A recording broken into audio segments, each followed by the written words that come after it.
When I'm getting ready for a competition, every single fight, I am scared. It's strange I'm saying that, considering former world number one, European champion, multiple British champion. Every single fight I go into, whether it's a cage fight, the stick fighting when I was doing it, or Brazilian Jiu-Jitsu competition at whatever stage, I'm scared. I'm always scared. And I'm not scared for my life. It's a strange feeling. I'm scared that I won't perform. I'm scared that I won't express myself at the level I'm supposed to express myself. Hello, this is Dr. Rowe, and you're listening to the Growth Tribes podcast with Dr. Rowe and Harms. This is the podcast where two completely different generations tackle the most challenging topics that people are facing today. Above all else, the main reason that we chose to develop and record these podcasts is because we both have a passion for helping people go through life transformation, for improving their lives, for taking their lives to a completely different level. And it's our hope, our genuine, sincere hope, that by the end of each of these episodes, you'll have gained at least one insight that you can take away and apply directly into your own life. Practical tools, voices that come in from both generations, the younger generation with tips and tools, and the older generation with a sense of wisdom and experience, so that you can help unlock your true potential, to give the opportunity to make changes both on a personal, professional, financial and relationship level, and to give you a chance to impact both your lives and the lives of other people around you. So we welcome you. Welcome to the Growth Tribes podcast. Hey, it's Harms here, and welcome back to the Growth Tribes podcast. Today we are joined by a special guest who, without a doubt, by the end of this episode will leave you energized, fired up, and give you some answers to some questions or challenges that you may have had personally, which is something we all need right now. We're in a weird, crazy time where the media feeding the machine is on, full operation, the way the media is currently feeding the machine, and we are taking the bait. That's the reality, which is leading to a whole manner of reactions within society, within people, within ourselves. And that's just a matter of fact at the moment. And it's at times like this where Ro and myself are reaching out to people who have a voice that cuts straight through that noise, and in the same breath equips you with learnings, insights, tools which you can use within your own life. So on that note, we wanted to bring in someone who has faced extreme challenges and adversity in their life and shown through them, and who now coaches others through that process. That voice today is Corey Donahue. And hi, Ro, over to you to give the listeners an insight to who Corey is. Hi, everybody. We are in for a real treat today. First of all, thanks for joining us again and supporting us on the Growth Tribes. And I've been itching to get our guest on for a while. He's a very busy man. He's a father, and I'll come into that in a minute. And it needed to be the right timing. And oh, wow, what timing it is. This gentleman you're about to hear from is somebody I've known for, a decade and a half now. I met him at a time of his life when there were challenges going on. We developed a huge bond between the two of us. There was an instant connection. And over the years, through all the personal development events that I've run, the one person that I've reached out to immediately to see if they could come and join us, even if it's for an hour, for a half a day, for 3 days, whatever, is Corey, because he has an ability in the middle of a storm to create calmness and to support people through incredibly adverse circumstances. Corey is a father, he's a son, he's a husband. In his early childhood, he grew up on the island of Grenada and in the Caribbean, and actually, interesting enough, moved to England with his family. And I think, like a lot of young lads, got into sport very quickly, and he has this incredible gift when it comes to football. And at a young age of 10 years of old, he literally and practicing, and I still remember him telling the stories on a big stage event once where he was invited as a keynote speaker, and he had the audience mesmerized as he explained just this discipline on a daily basis at such a young age. And that led to him moving into professional football. So he's actually, we're talking to a former professional footballer here today. He has gone on and become a coach for the Football Association. He's actually a former London Football Association Coach of the Year. And by no means is that a simple thing to achieve. There's only a handful of people at the level that he is actually at now in the United Kingdom as a football coach. He is literally in a handful of people at the level he teaches. He's a football tutor. He does safeguarding with children. Self-development coach, mentor, has been for many, many years. When people come to me and I'm out speaking, I don't do a huge amount of coaching at the moment. And they all say to me, Dr. O, who can I turn to? And I say, there's just one person you need to speak to. And I'll pass them directly through to him. And, you know, one of the other reasons I love Corey is because he has this mindset of a complete warrior, but in modern day times, because his background as well is Brazilian Jiu-Jitsu. He's a BKD, which is Jeet Kune Do. I think I've got that correct. Black belt, Brazilian Jiu-Jitsu black belt. And by the way, that takes years to achieve. He's a former #1 European Championship holder for BJJ, British champion, founder of FBM Hub for Girls, which I think he's going to elaborate on. We have seriously a big star on stage today with us. So I'm going to hand you over to Corey to maybe elaborate on that. He's quite humble, so I might have to drag it out of him. Corey Donahue, it is a pleasure to have you here, brother. I was listening to that thinking, wow, I need to meet this guy. Who's that? And by the way, just Corey, just to say that, you know, we're going to likely have a lot of jiu-jitsu listeners on this tonight as well, because our audience, to give you an idea, our audience are ranging from 18, 19, 20 years of age, right through 30, 40, 50, 60 years of age. Yeah. I know through the marketing, we'll certainly have people from BJJ listening as well, but we've got everyday people who are working in jobs, starting businesses, couples, singles, people going through relationship breakups. We've got a whole range of listeners to give you some context. So you've got a voice to speak to over there. Brilliant. Wow. Well, first of all, thank you so much, Ro. Aminda, thank you. It's a real honor and a real privilege for me. I really do feel honored that you are even spending your time with me to be on this interview. So thank you. Everybody listening, I hope you get something from this. I will just share my experiences. Hopefully you learn how my process was, what worked for me, and really start to question yourselves about what will work for you. Because one thing I learned a long time ago, and I just want to say this really quickly before we dive into the things I've done and the questions will come firing from Raham Minder, is that there is so much information out there, especially now with the digital age, even more so now. I remember, and it's funny when I think about it, because Ro was talking about, we've got listeners 18 to 20. I was like, wow, I can't remember that far back. And then we've got listeners 30, 35. I don't remember that far back either. I'm an old man, but I feel young at heart. It's really strange even saying that. So just take this as, I want you to take this interview as more of a buffet. Instead of, all right, I must do this, I must do that, right, all right, he did it this way, so I'm going to do it that way. He did it this way, I'm going to do it that way. I'd rather you take it as, okay, this is a story of someone who, and I've never really, as strange as this sounds, and I know Ro's going to say something about it later on, I've never really seen myself as successful. And I know it sounds strange, thinking about all the things I've achieved, but I've just seen myself as someone who had to change something in his life. And there was no other route. I either went forward or I went back. There was no stationary position. There was nothing to say, okay, just stand still, because it wasn't an option. I either went forward or I went back, and that was it.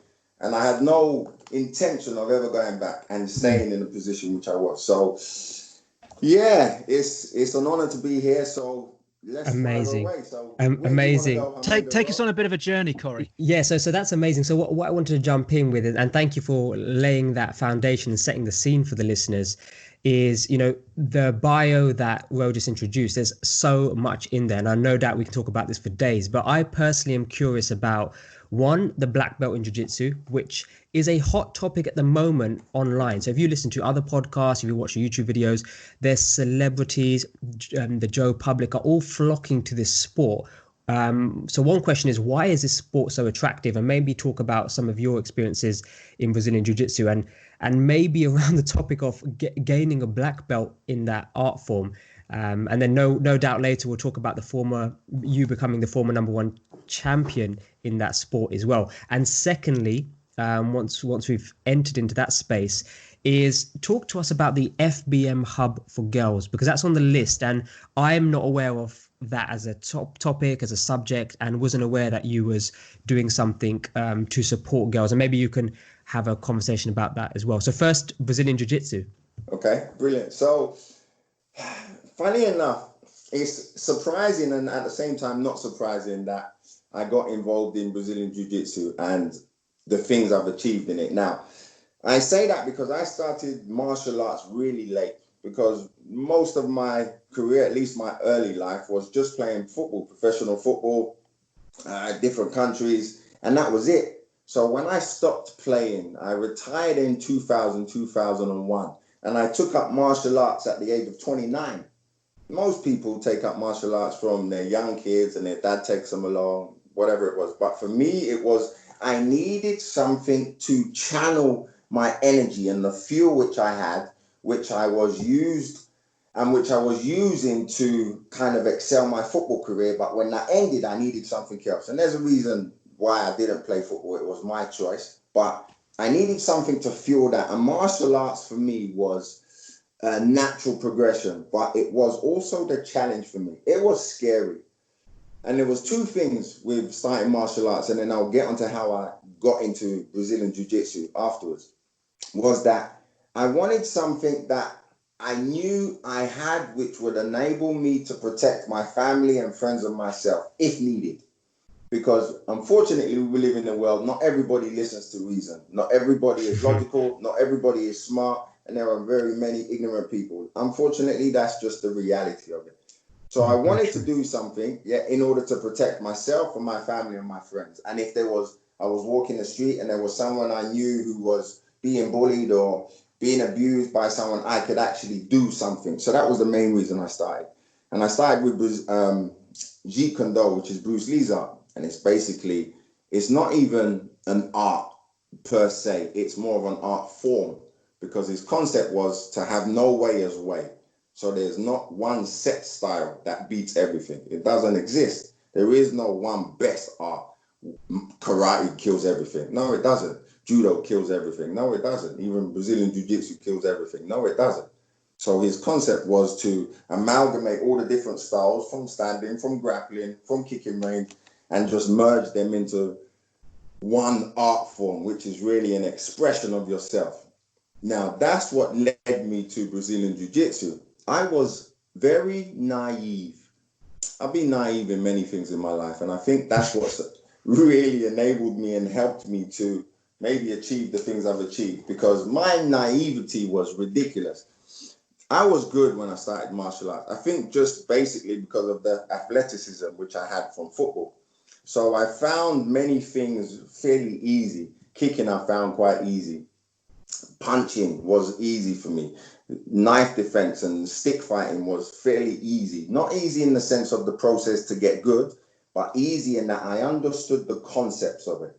I understood, okay, this is an art form. This is what it's used for. This is the process. What is the way I can achieve this quicker? And I got that. And then when you get good with martial arts, and anyone who's done martial arts, if you're really being honest with yourself, the number one question should be this: can I use this at a time when I need to use it? Anybody can be a black belt in a particular art. Yes, some take longer. But does that really mean you can use it when the time comes if you have to use it in the street? You could be a black belt and a 10-year-old beats you up in the street, or pulls a knife and stabs you, or someone shoots you. It doesn't matter what you know then. So for me, it was all of those arts I was really learning were all stand-up arts. None of them were to the ground. But I had this naivety, like, I'm so good with my hands and my feet, and if I need to, I'll just pull out a stick. If they try to take me down, I'll just deal with them. It's ridiculous. It's nonsense. Because you live in this bubble, and everybody lives in a bubble at some time. Why? Because when you're in a bubble, you have your comfort zone. And when you have a comfort zone, you feel good. And everybody wants to feel good. It's like when we talk about Laszlo's 6 needs. One of them is security, or how Tony Robbins says it, or how Rose says it, Dr. Rose says it.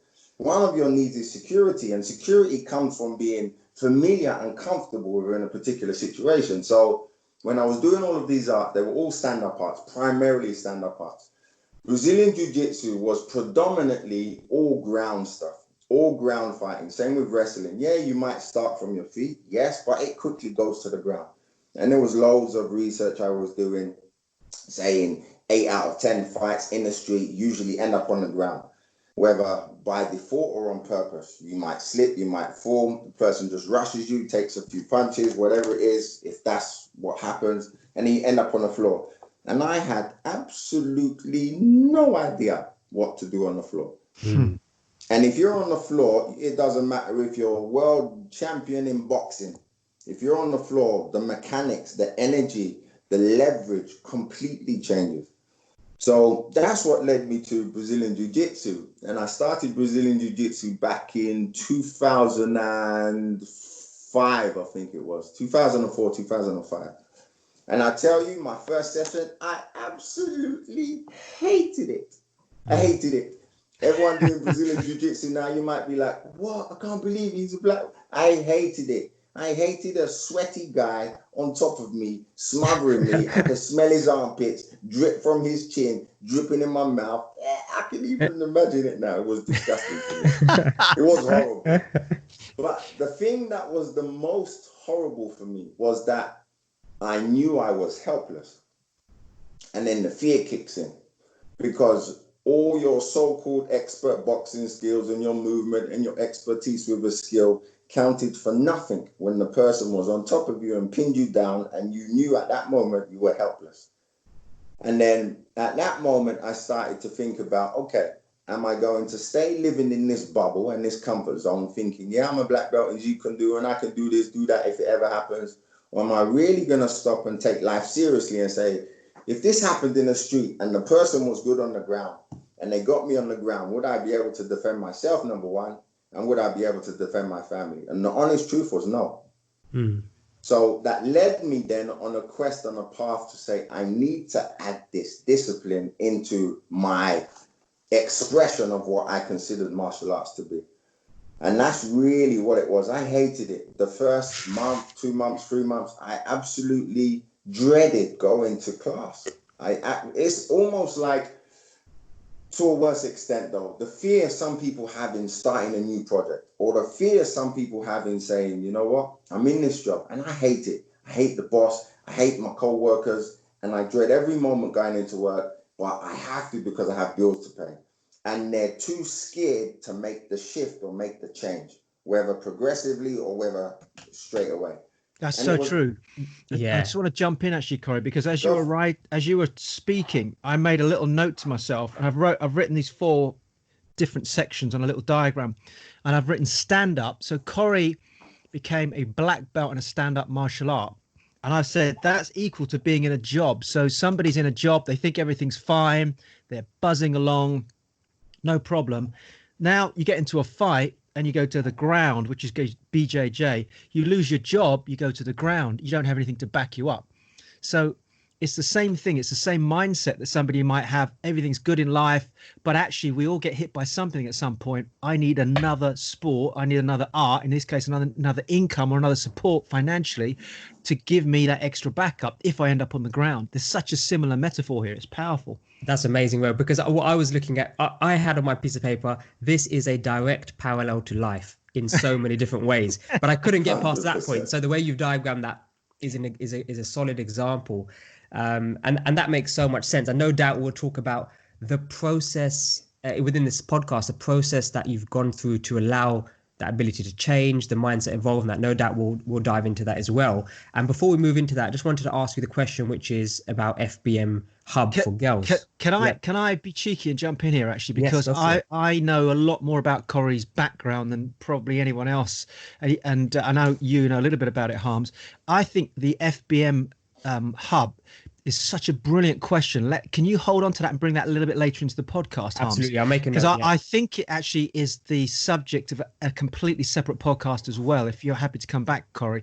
But Corey, I think you need to take us back, because I don't think even Harminder knows this. Take us back all the way through some of this journey and take us, if you don't mind sharing it, because it's a public space here, take us back to that bridge. And you know the bridge I'm talking about. Yeah. Because people need to understand how you got to the point you're in. Because how did you get to this point, Corey? Because otherwise they just think you're this guy that's bloody hell black belt Brazilian Jiu-Jitsu. That takes years kick to get people's to. asses. Just fun. Former number one European champion. I mean, okay, so he's obviously just, life's been easy. It has not been easy for Corey. So just rewind before, because we started at the end. Let's go back a bit. Okay.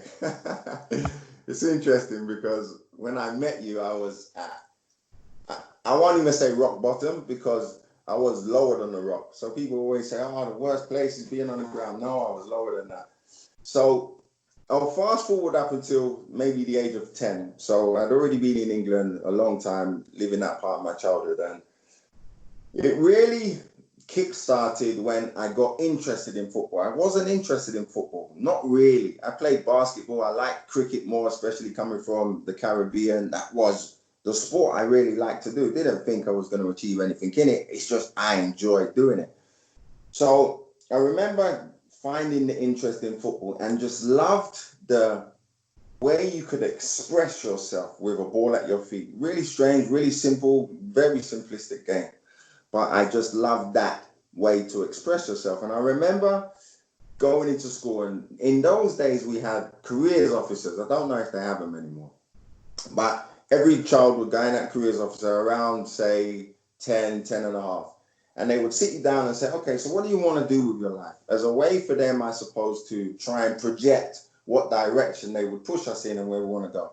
And I remember him asking me, and I was so excited, like, yes, I'm going to be a footballer. I just don't know what even drove that to that kind of ferocious necessity, but I just wanted to be a footballer. Not for the fame, not for the money, just I loved that feeling. And I remember him asking me, and I said, yeah, I want to be a professional footballer. And I wish you could see my face. I remember his face even to this day, and he looked at me almost like disbelief, like he had just seen Black Jesus or something. Like my name was Michael Jordan. And he looked at me and he said, what? And I said, I want to be a footballer. And he says, come on, Corey, be realistic. And I remember then thinking, I don't know what you mean. He said, be realistic. At the rate you're going in the school at the moment, you're going to end up packing shelves in Lidl's. And I remember thinking, wow, packing shelves in Lidl's, not even Sainsbury's or Tesco's like the top ones or Waitrose. Didn't even give me a proper supermarket. But Lidl's, not that Lidl's is any worse, but you kind of see the point of what I'm saying. And I remember being hit with it, but something in me, and I think it's just my nature, drove me to say, yeah, you'll see. And it fueled me. Don't get me wrong, at that moment it was almost like someone had taken my heart out of my chest, smashed it a few times, and then put it back in and said, all right, let me see if you can restart that. It completely at that moment destroyed me. And then all these things start going in your head. And it's really easy to blame the world for stuff. And we'll talk about that later on. And say, oh, it's because I'm black. Oh, it's because I'm from the Caribbean. Oh, it's because I live in this neighborhood. Or it's because of that. Or it's because my mom doesn't know you or my dad doesn't. All this stuff goes in your mind and you escalate it worse than what it is. And I remember leaving that office and going home, and I cried. And then I thought, no one's going to tell me what I can and can't achieve. But even though you say that, there's still this negative seed that's been planted by someone who's ignorant, who has no right to plant that seed. But in your mind, you think they know, because that's the careers officer. That's an adult. That's someone who has so much more years experience in life than I do. So if he's saying that, what if it's true? And I had nothing to back up my belief that I could achieve it with anything, because no one I ever knew would ever become a footballer. Corey, or achieved anything of any substantial standing. So that was really tough. But to put this in context, help us understand what was going on at home. So was your mum supportive of this dream? Was it something you kept to yourself? Yeah. Did you lean on parents or people around you to go, come on, you can do this? Or was it more of a just your head was down? I don't know what the circumstances was. Yeah. I know some of it, but I don't know how much you feel comfortable sharing. Yeah, I can share that. Really good question, actually. My mum was only supportive of me going to school, period. Not football, not this nonsense stuff that you have your dreams about.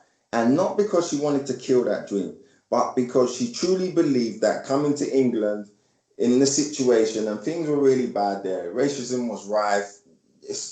That's just how it was. So her way to protect me was to say, you're going to focus on schooling. Yes, I don't mind you playing football as a hobby. Yes, I don't mind you going on the weekends and playing with your friends, but you're going to focus on schooling. And as a young 10 and a half year old kid who only dreams of being a footballer, you don't see that side. You just think, oh my gosh, my mom's against me too. First the careers officer, now my mom. What the heck? And then when you start to think of things like that and you fuel that negativity, you now start going on a downward spiral. And on that, and you know, I mean, this is a great subject as well whilst we're on this thing, because we're around the table, we've got half Sri Lankan, we've got Harminder, whose background is what, Malaysia, and where originally Harms? So India, dad then moved to Malaysia, then dad moved over to this country. So I'm first generation here, but again got backgrounds in different ethnic backgrounds. Yeah. Right, we got a call that's come over from the Caribbean. My father came over from Sri Lanka.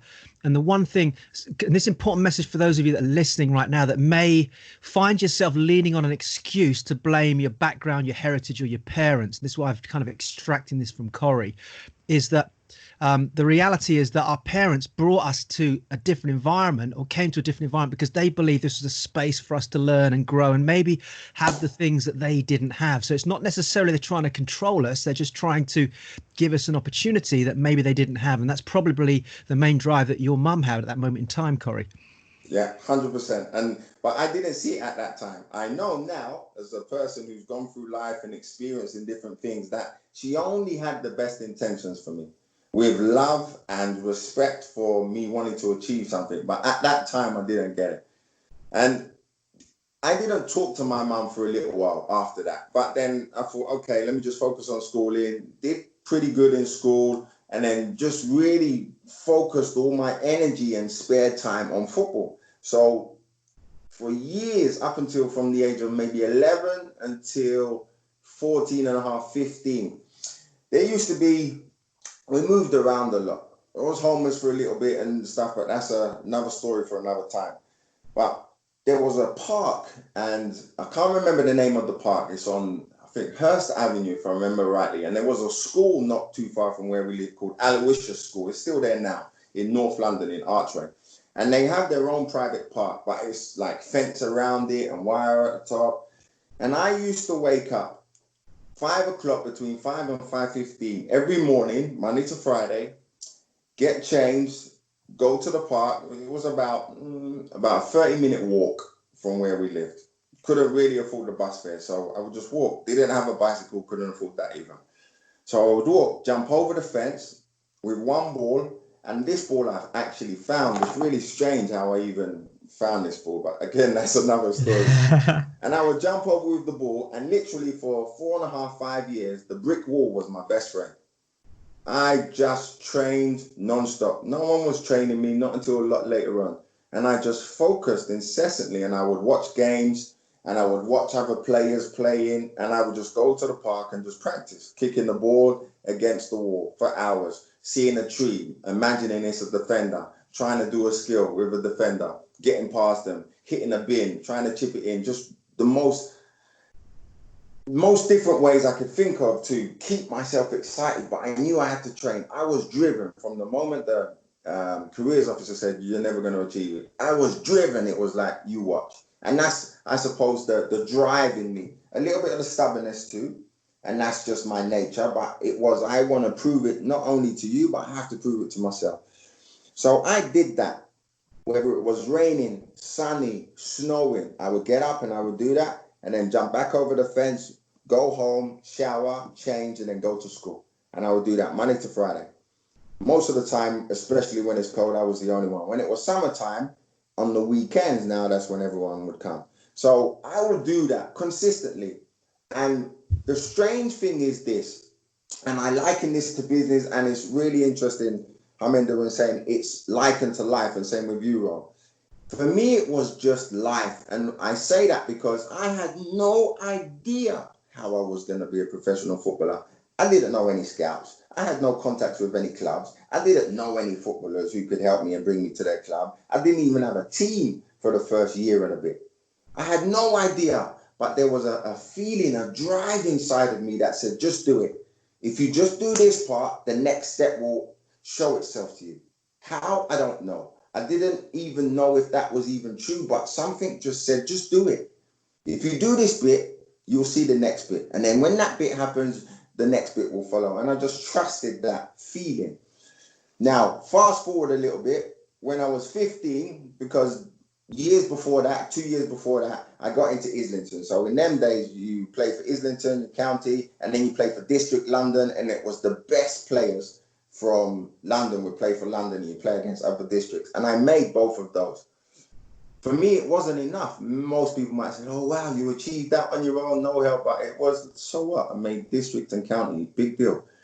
And then when I was 15, our manager at the time, a guy called Bill Hollinshaw, and I'll never forget this.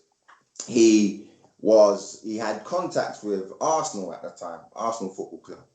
And he had spoken to me, and they had come to watch me a couple of times, whether 2 or 3 or 4, I don't know how the process actually worked. And I remember he called my mum.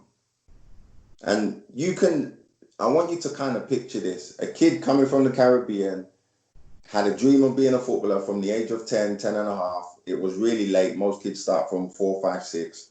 Somehow I just had a feeling for it.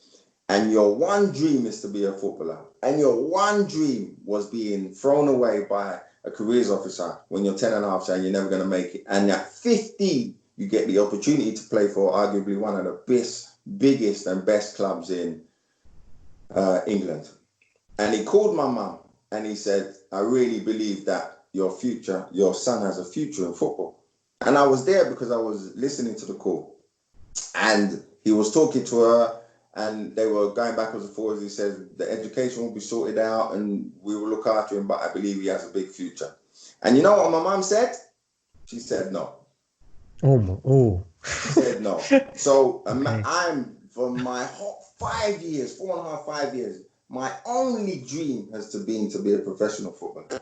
And of course, you're not going to be a professional at 15, but you're way in the door. Your first step, and you've made a massive leap to be with a club like that. And I remember him calling, and she said, no, my son's not going to be playing football. He's going to be focusing on his education. The phone went down, and my heart stopped. If I could have jumped off a cliff at that time, I would have. No word of a lie. That because nothing else mattered to me. I wasn't interested in anything else. I didn't care about anything else except that. Can I'm just jumping in. I remember the first time Corey and I discussed this story and he told me about it, and you could have heard a pin drop in the room, the two of us. And I was asking him questions about that particular moment, because these are defining moments, significant emotional events that define who we become in the future.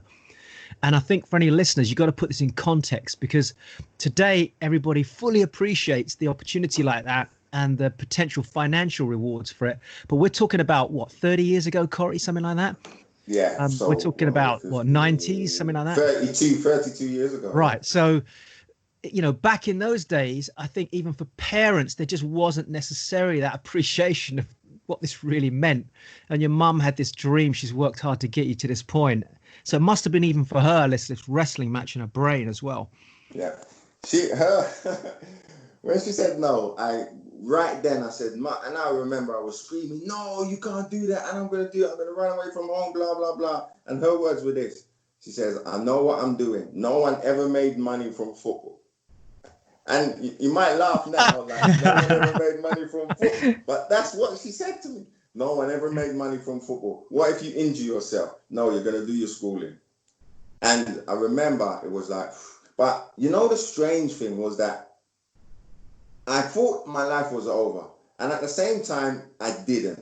And it's strange because the next day, and true story, the next day, the manager called me and he called my mum. Bill Hollinshaw, who was the manager of London and Islington, contacted me. And then the manager of Arsenal youth team called my mum again. And they were trying to talk her through. And then they sat her down, like on the phone, and I was there. And they were just explaining, look, I understand your fears and all that stuff. But for me at that moment, it was like, oh, wow, this is going to happen. because no one calls you twice. Because I'm nothing special. Yes, at that moment, they might think, wow, we've got a future with this kid. But there's 10,000 other kids who could easily take my place. And their parents would most probably immediately say yes. But to be getting a second call was like, oh, wow, okay. So now I started feeling positive. And you know what my mum said then? She still said no. So you're taking me on a journey here, Corey. Yeah, she's and that was it. It was done. I never want to hear about this again. She said, it's no. You are not going to play football. And that was it. That was done. At that moment, I can't even express how I felt. Even kind of living it now, it's okay. I can laugh at it because of the things I've achieved now and since and blah, blah, blah. At that moment, I hated my mum with a passion. And I know it sounds really harsh saying that. And you only have one mum. And if anything ever happened to her, what would I have ever done? But at that moment, every negative feeling and emotion and anger and frustration and fear of my future and life completely was projected towards her. And I remember it was a morning, one of the mornings when I would have normally gone and played football just before school. And I remember walking and I left nothing. I left no note. I didn't bring my football. I didn't have my gear. And my intention was really simple. I had no intention of ever coming back home. Not to run away, but I didn't want to be in this world anymore. It was done for me. I was sick of everything. And I know in hindsight, looking at it now, what a selfish decision to make. Completely selfish, not just for me, but for those people who love me. And especially for my mum, who was doing it out of love. But I didn't see that as a 15-year-old kid. My life was football, and you just took my life away from me. And I remember walking, there's a bridge in Archway. It has the local name of being called Suicide Bridge. In those days, there wasn't a high fence. It was just a bridge made from like a concrete beam, and it was easy to get on top. And the reason it had that name, true story, was because so many people had committed suicide from that bridge. And you can go in history books and you can see it. And that's where I went. And it wasn't a cry for help. It wasn't a cry because I wanted someone to stop me. It wasn't an action for me to get my mum to feel bad. Nothing of the sort. I had had enough. And I no longer wanted to be here. What's the point of being on this planet if you can't even do the things you really want to do? And I remember walking to the bridge and I was calm. I wasn't crying. There was no frustration in me. I didn't really even think I was angry anymore. I just didn't want to be here. And I remember climbing up and I waited, and it was early in the morning. It was like 5:45, 5:50. No people were on the bridge. And I got up and I stood up on the edge of the bridge and I held onto one of the like long poles and pillars. And I just waited. I wasn't waiting because I was second guessing. No, the honest truth, I was waiting because I wanted a lorry to come. Because I thought, if I dropped, and I know Rowan, I've said it before, if I jump now and I hit the floor, I might not die. I might survive. And that would be the worst thing, to jump off a bridge and survive. Because now I'd have broken legs, maybe paralyzed. Now my whole life's even worse than it was before. So I was waiting for a lorry because I thought, if I jump at the right time and the lorry hits me or runs over me, at least then I know I'm going to be finished. So I was just waiting and no lorry came. And it's really bizarre thinking about it now because it's impossible for a lorry not to come. Yeah. And it felt like I was there for a minute, 2 minutes. Where the heck is the lorry or a bus or a coach? Just give me something big. Nothing came. And it's really strange thinking about it now. And I think, wow, divine intervention. Was it my time? Was it not my time? Obviously, it wasn't my time because otherwise a lorry would have come and I wouldn't be telling you the story now. And I remember that and I was just waiting. I was waiting. Come on, because I'm getting frustrated. Just hurry up so I can end this nonsense. And then I remember feeling like someone had touched my leg. And I looked down and there was someone there. I don't know. I can't even really explain that because that part's a bit foggy. And then I remember this. It's really strange. And I know it sounds so like, this story's crazy. This feeling of, what the heck are you doing on a bridge? What are you doing? Do you honestly think you have the worst life in this world? Don't be so naive. There are people who don't have parents. There are people whose parents were killed in front of them. You still have at least your mum. There are people who are disabled, have one leg, one arm, are blind, and they still don't feel sorry for themselves like you. Get your ass off the bridge. And it was all of these feelings were at the same moment. It's really hard to explain and put into words. It was just a feeling. And I remember holding on still, looked away, looked down at the road, and then I looked back and there was nobody there. Now, that's impossible. Physically, that's impossible because I'm in the middle of the bridge. And if you run, I have to hear you. That's first, if it's a person.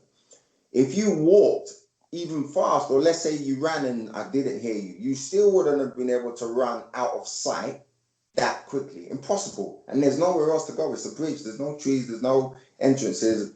There was nobody. There was absolutely nobody. Now, I could say, okay, that's ridiculous. I made it up in my head, but I know what I felt and I know what happened. But there was nobody there. Cut a long story short, I got down off the bridge, went home. No one ever really knew about it. The only time I ever shared that story was at an event with Ro. Never ever shared that before. No one ever knew. My mum never knew. And from that moment on, I made a decision. And it was a decision in, if I really want something in this world, I have to stop blaming the world for what I don't have. The world owes me nothing. Stop feeling sorry for yourself. Stop. At that moment in my life, just before I went on the bridge, I hated everybody. I hated the whole entire world. I hated white people. I hated black people. I hated Asian people. For no reason, they didn't do anything to me. I just hated everybody. Hated the government. I hated how the world was. I hated when it was sunny. I hated when it was raining. I hated everything because I wanted to vent that anger and had no idea how to do that. But from that moment, it was, I just applied. And you know, the thing that I really changed, it was my attitude and my belief changed. And we could talk about that a little bit later on. And it wasn't all this how everybody knows now, positive mindset, and you have to think positive so negativity doesn't plant its seed. And I knew nothing about that stuff. I just knew what happened then, how I felt. And I thought, stop feeling sorry for yourself, Corey. The world owes you nothing. If you achieve nothing, that's your fault. Don't blame someone else. Don't blame your mum either. Yes, she made the decision that you couldn't go. But who knows what could have happened if I went. Maybe the first training session with Arsenal, I break my leg and I don't play anyway. So I started to look at things in life that way. And from that moment, everything changed for me.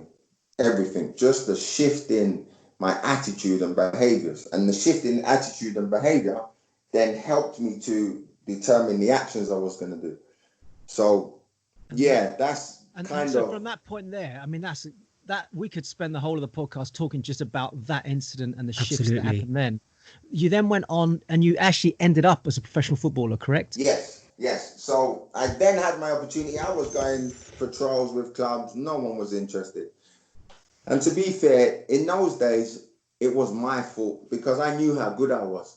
And I was an arrogant kid. I knew how good I was because I thought to myself, well, if Arsenal came for me at 15 and I only started playing football 4.5, 5 years ago, I already know I'm better than all you fools. And that arrogance wasn't good because that arrogance stopped me from achieving it quicker. So I didn't turn pro until I was 24, 25, which is super late. That's unheard of now in today's footballing world. If you don't make it by the time you're 16, 17, the unlikelihood is you're never going to make it. Yes, there are the occasional one-off stories of people who've made it, like Vardy and Ferdinand and those people, but that's very, very rare. So finally did it at 24, and it was amazing, and it was what I expected, and at the same time it wasn't. And then towards the end of the career, I was playing the best football I've ever played. Because I think you ended up in Norway, is that right? Yeah, that's right. So I was playing in Norway, and I had some of the most amazing experiences, some of the worst, and some of the most amazing. But then towards the last season before I retired, and I was 29 then, 29 going on 30, playing the best football of my life, and then 2 Premiership clubs came in. Wasn't even really Premiership then, but 2 clubs came in, and it was like, oh wow. But I didn't want to play anymore. The feeling of what I was doing, the joy and the excitement had left me. And I started to question, there has to be more to life than this. And I know it sounds really strange. I suppose if I was earning Ronaldo's money and Messi's money, then I might have just sucked It'd have been a different story. Yeah, let me say. But also, I mean, without going, because I mean, this almost constitutes another whole interview. But just to try and summarize, I asked Corey. I've spent hours talking to him about this on one day, and you said to me, essentially, they controlled everything you did, everything you ate, everything you said, and people were literally hanging around you because you were the star. You were going out spending huge amounts of money on an evening for everybody else. I remember the way you described the lifestyle. It was like it wasn't who you were as a person. It was what had been created around you. Is that right? Agreed. It's and don't get me wrong.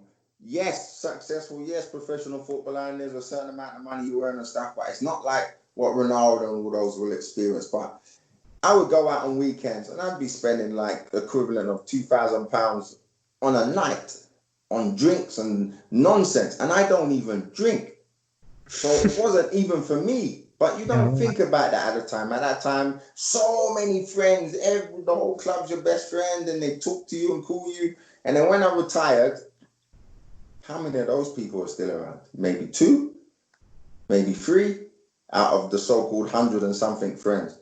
But you don't see it when you're in that environment and that world, because you live in this bubble which is contrived and nonsense, and it makes you the most naive and sometimes the most stupid person, because you're not taught how to manage your money. You're not taught, okay, be aware of this. Now it might be a lot better where you have personal assistants and people managing you and looking after you. I didn't. I looked after myself, fended for myself, looked after my own money. So that experience really afterwards taught me, oh wow, this world, you might have it today and it's gone tomorrow if you're not smart, and you can't start thinking of yourself as better than someone else. And I remember there was a quote that really stuck with me, and it's resonated with me ever since. And it was a quote by Quincy Jones. You know Quincy Jones, the music guy. And I remember, producer, the record producer. And I remember him saying it once, or reading about it. He said, the only time you should be looking down at somebody is when you want to help them up. And I thought, wow. That's brilliant. Yeah. I thought, wow. And that hit me, because there was a part of me that was beginning to turn into an arrogant ass. Because, look at me, I have all the money. Yeah, look at all the women around me. Look at the cars. And it's nonsense. Because you start planting seeds which you really don't want to grow. And then when they do grow, life becomes so much harder. So, I went through that phase and then kind of got that out of my system. And then when I stopped, I lost all my money, because you're naive. You're not taught how to do it. And I lost everything within a year and a half. And it was maybe one of the most toughest periods of my life. And then you just start to have to reassess yourself. You start to have to think about, okay, what do I really want in life? And you have to restart. And sometimes people say, okay, but you're not really restarting from the beginning because you have all that life experience. But sometimes it doesn't really work like that. Sometimes it's best to remove all of that past experience and just start fresh. Because otherwise, sometimes there's a tendency to think that your past dictates your future. And that's absolute nonsense. Your past only dictated to where you are right now.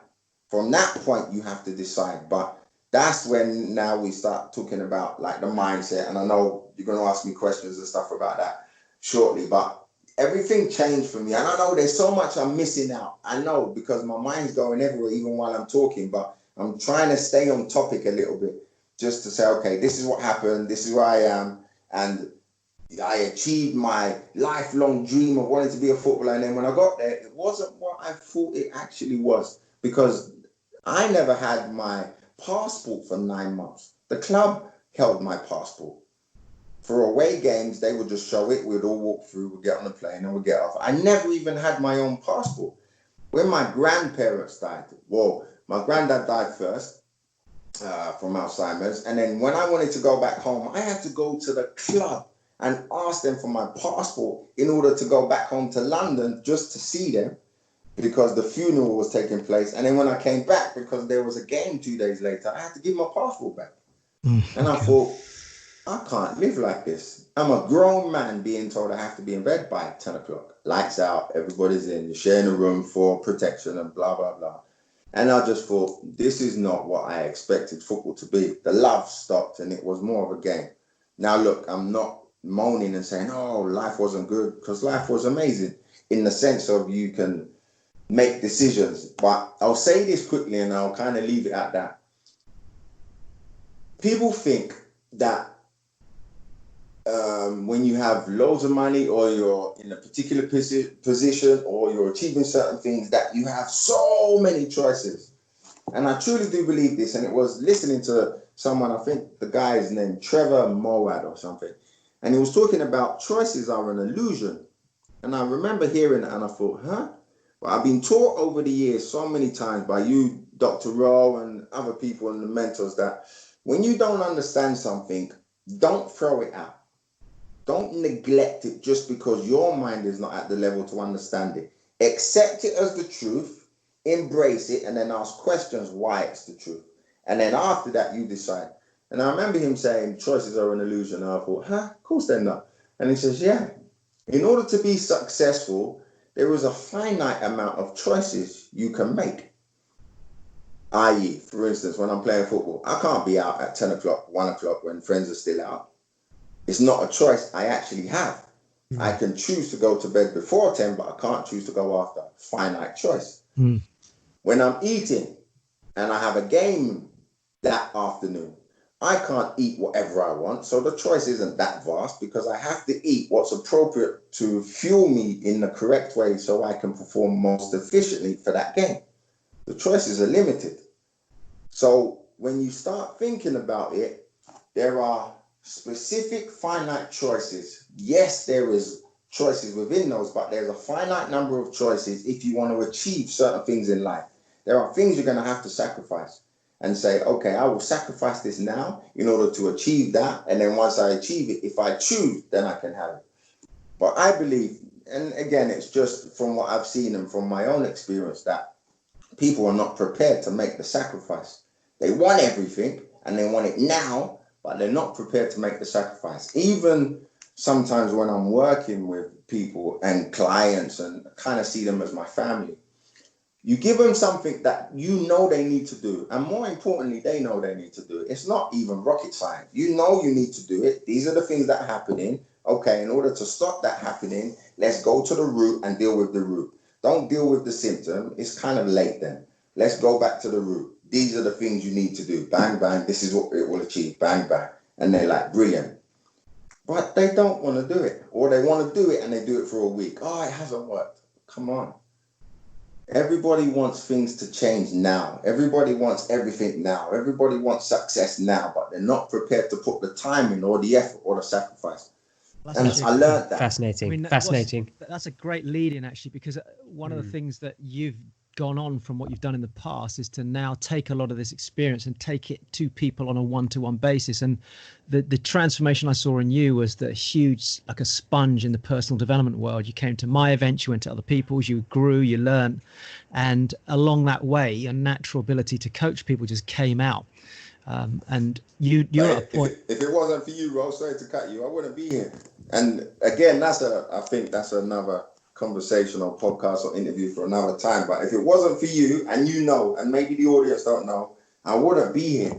And I think everybody needs that person or that light at the end of a tunnel or that beacon or that lighthouse to show them the way.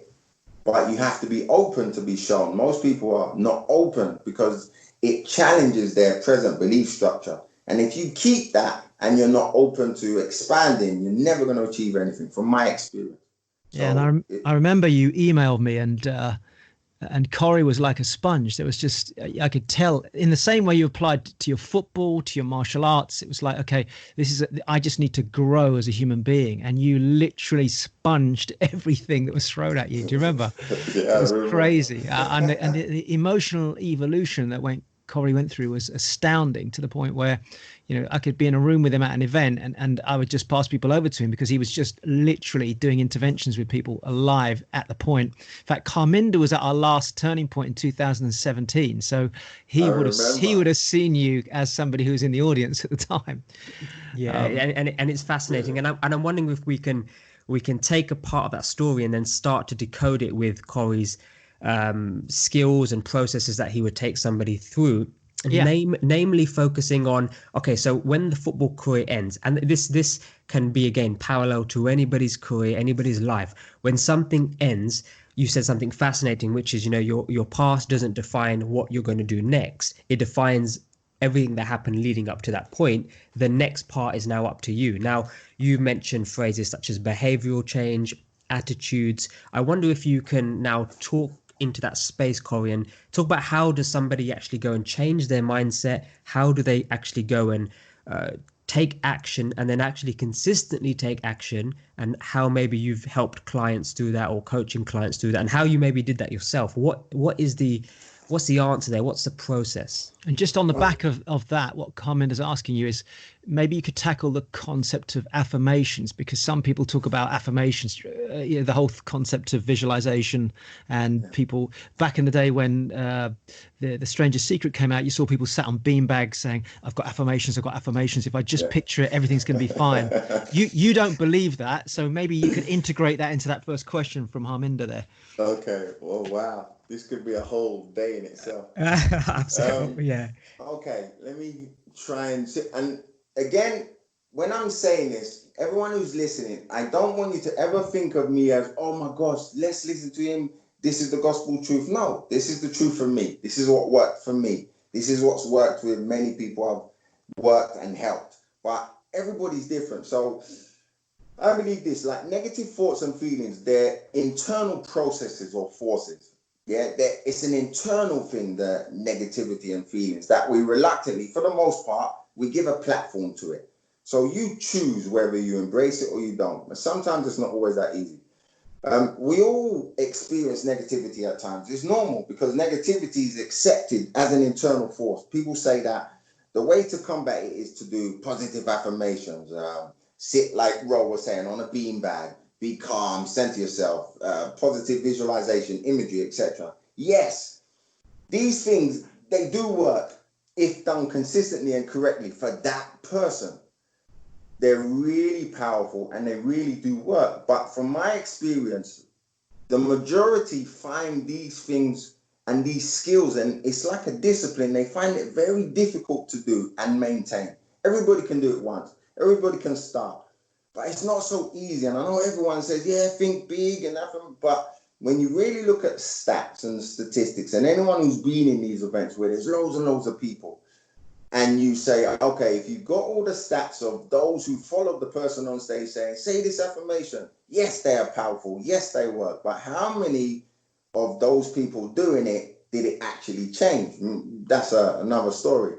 But that's why I believe sometimes it doesn't work. When I think back over my life, like thus far, what I realized was that it wasn't my positive thinking and positive mindset that changed me first. Oh no. I was so deeply negative about almost everything in my life. It was my attitude and my behavior. My behavior, I mean my actions and the things I do, the way I carried myself. I was acting like a professional player even before I knew all the steps how to be a professional player. So my attitude and behaviors helped to change my negativity to positive. It wasn't the other way around. So I didn't start with affirmations and all that stuff because I didn't know anything about that stuff. I knew nothing about positive mindset. I knew nothing about the law of attraction and all that stuff. What the heck is that? I know nothing about that.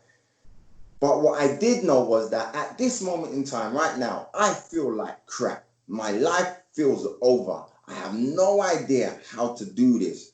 But I do know if I just move my body and at least do one thing that helps me to move in that direction, that hopefully the rest will follow.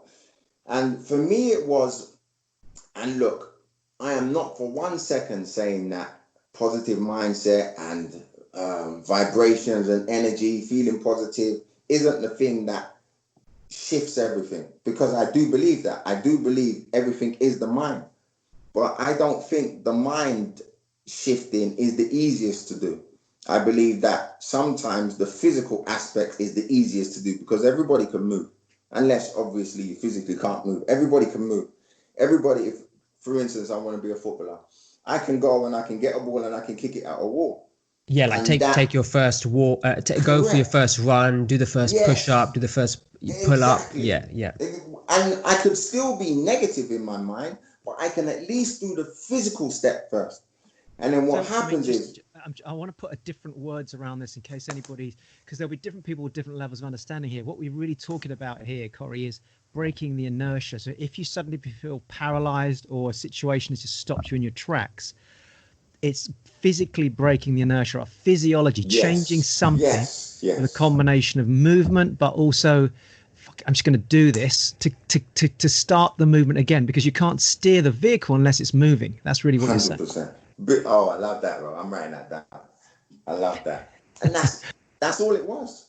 It was, I know my mindset has to change. I know I have to stop this negative rot and this blaming the world, but I don't know how to do that. I don't have the skill to start thinking positive. I knew nothing about affirmations. I didn't know how to meditate. I didn't know how to calm my mind. All I knew was I have this fuel inside of me, which I have to channel somehow. And for me, it was the physical. Let's say you want to start a business and you're thinking so negative about yourself, like, oh, I don't know if I'm good enough. Oh, I don't know if I have the skills. Oh, where am I going to find the money? Oh, what if it doesn't work? Oh, they say statistically 1 in 10 businesses make it in the first 3, or whatever the stats are. And you have all this negative stuff, but just say, you know what the heck with it? Let me do it anyway. What's the worst that can happen? The worst that can happen is nothing happens and you're back where you started. So why not give it a try?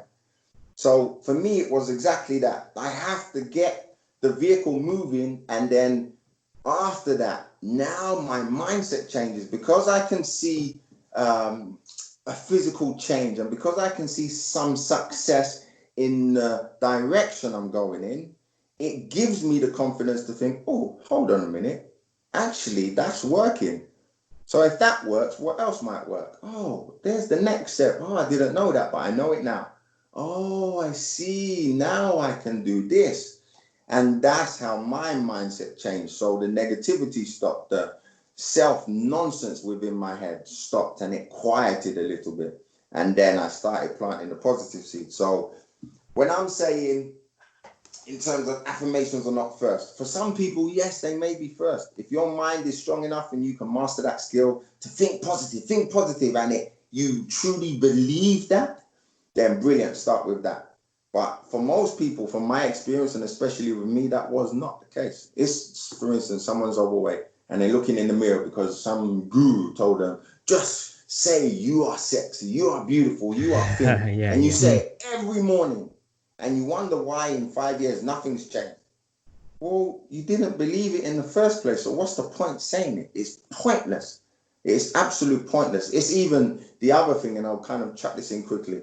And I've been to seminars where they said this, think big. And of course there is the power of thinking big and all that. I'm not knocking those because they work. But you can't think big if you don't believe it. There's no point. Right. Then you have to think on a smaller level, believe that, then grow that. Then believe that, then grow until you are thinking big. But no one tells anybody that. No one teaches anybody that, because, I don't know, maybe it doesn't sell enough.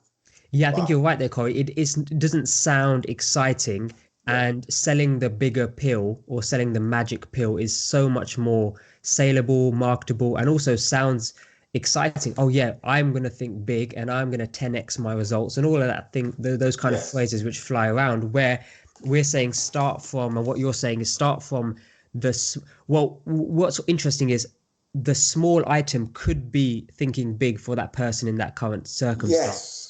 Agree.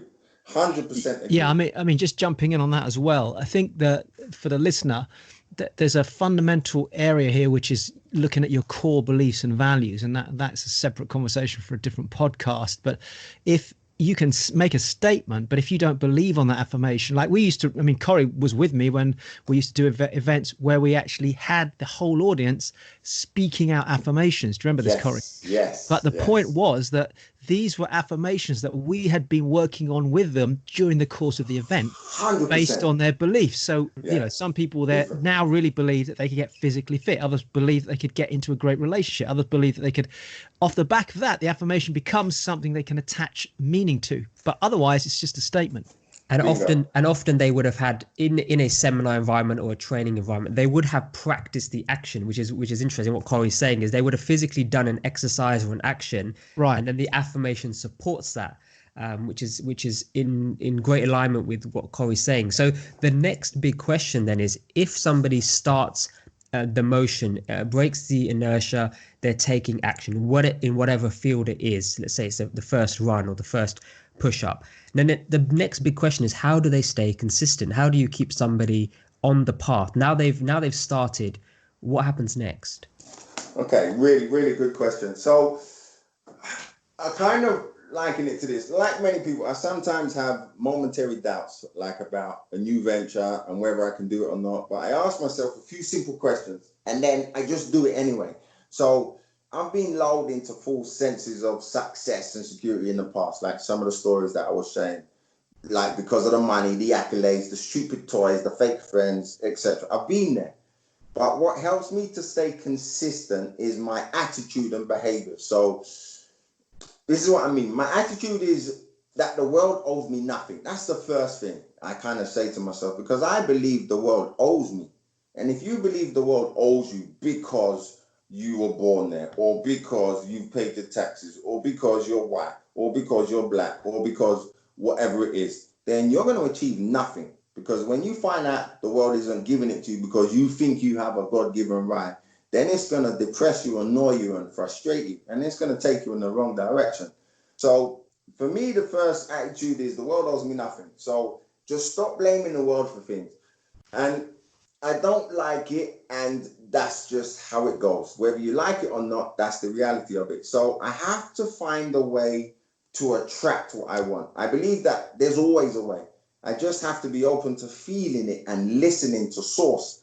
And I don't want to go too much into like source, but it's that internal feeling, that gut, that vibe, that you have no idea what it even is, but there's a feeling. What is that? Just, you have to trust the feeling. And when I say trust the feeling, I'm really saying you have to trust yourself more.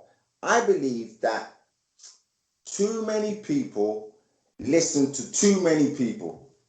And by that, I mean, there's too much nonsense out there, and you can find whatever you want to back up or to disrespect or to negate what you believe. You will find it. You could find articles to say eating chocolate every hour on the hour is good for you. And I bet you'll find articles to say it's not good for you. Whatever you want to find, if you look hard enough, you'll find it. But that's the problem. People look too hard for excuses or reasons not to do something, or they look for reasons why it doesn't work instead of saying, this is what I want to do. This is how I'm going to stay consistent. So some of the things that I do is I kind of block. Go on, Ross. Just to add to that. So this is interesting because what Corey's talking about here as well is the fact that when you start on something, if there's a little bit of a doubt, remember a doubt is basically a belief.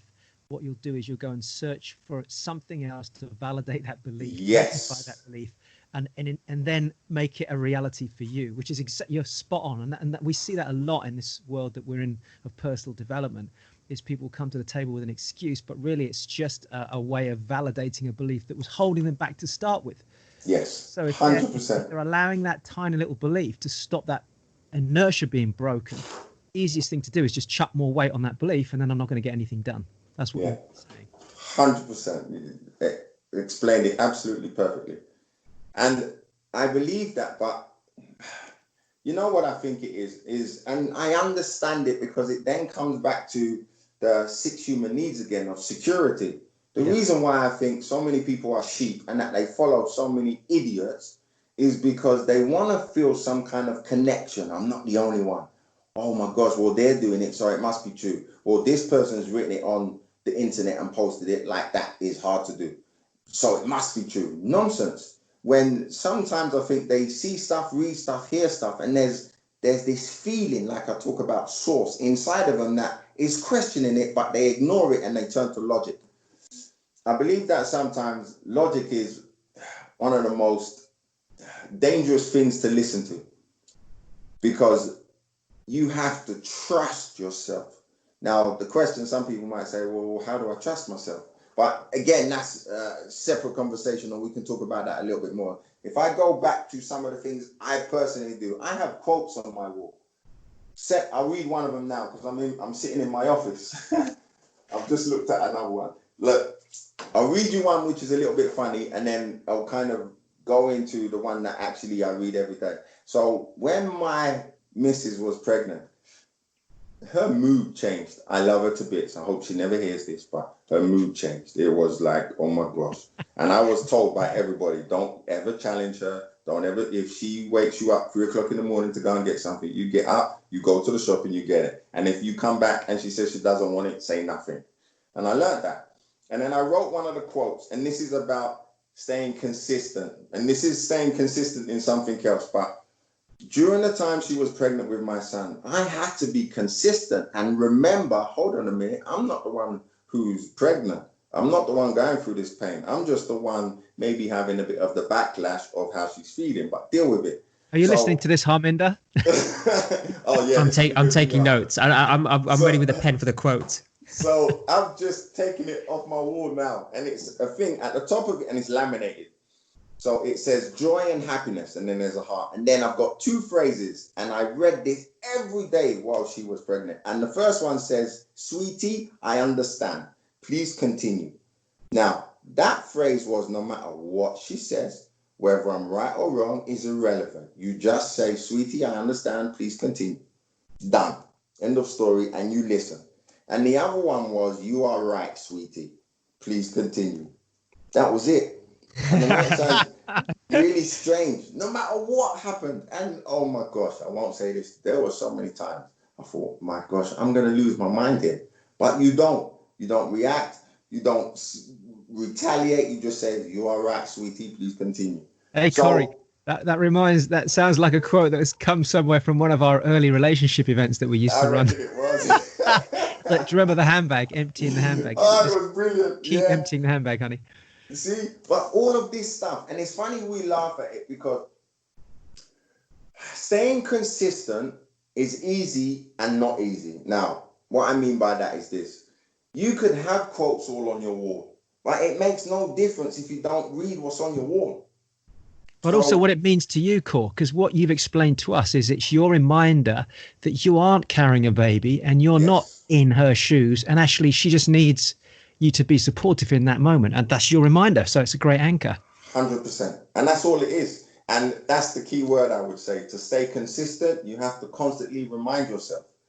Whether you remind yourself with videos, that you have a ritual. I have a morning ritual which I'll share with everyone in a minute. Or you remind yourself with quotes which are on your wall. So if you're in my office now, there's quotes everywhere.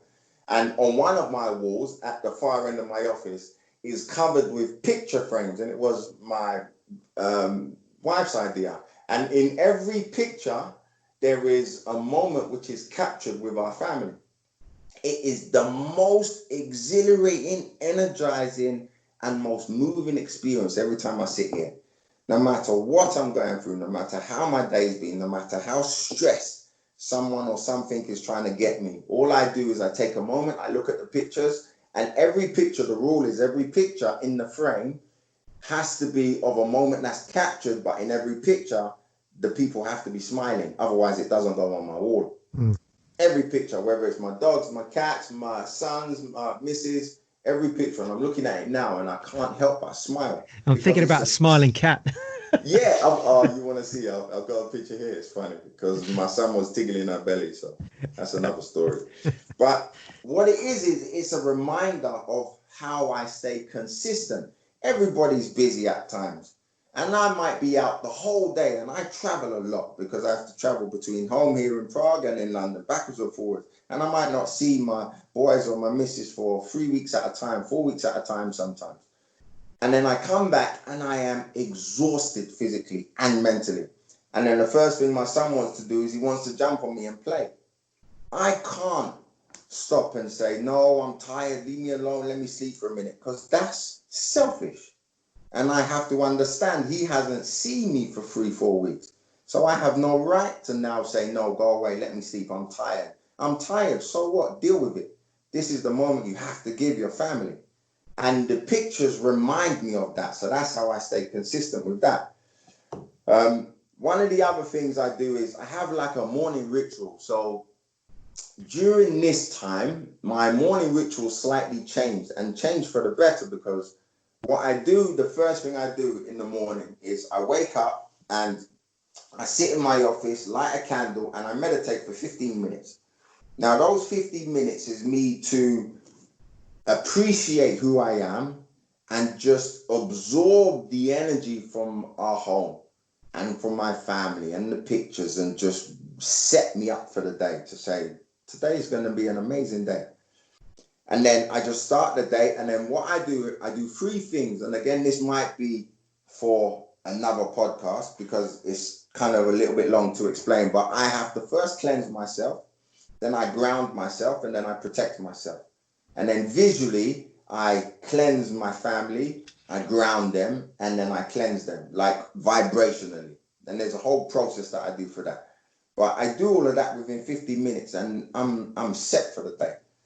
And then what I then tend to do straight away is I go and I just drink a glass of water. And just for that moment, it sounds really strange, but I just appreciate the water. And I'm just present with the water.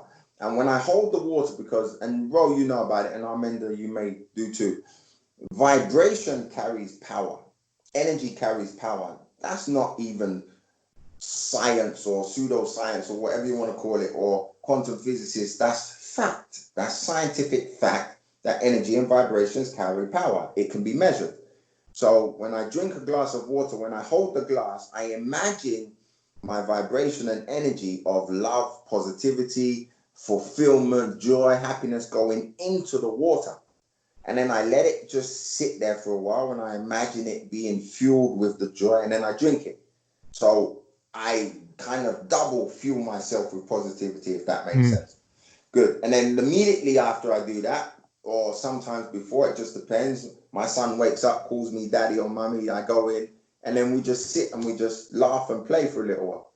And I just let him jump on me, almost knock the wind out of me, jump on my face, whatever it is he's in the mood to do at that moment.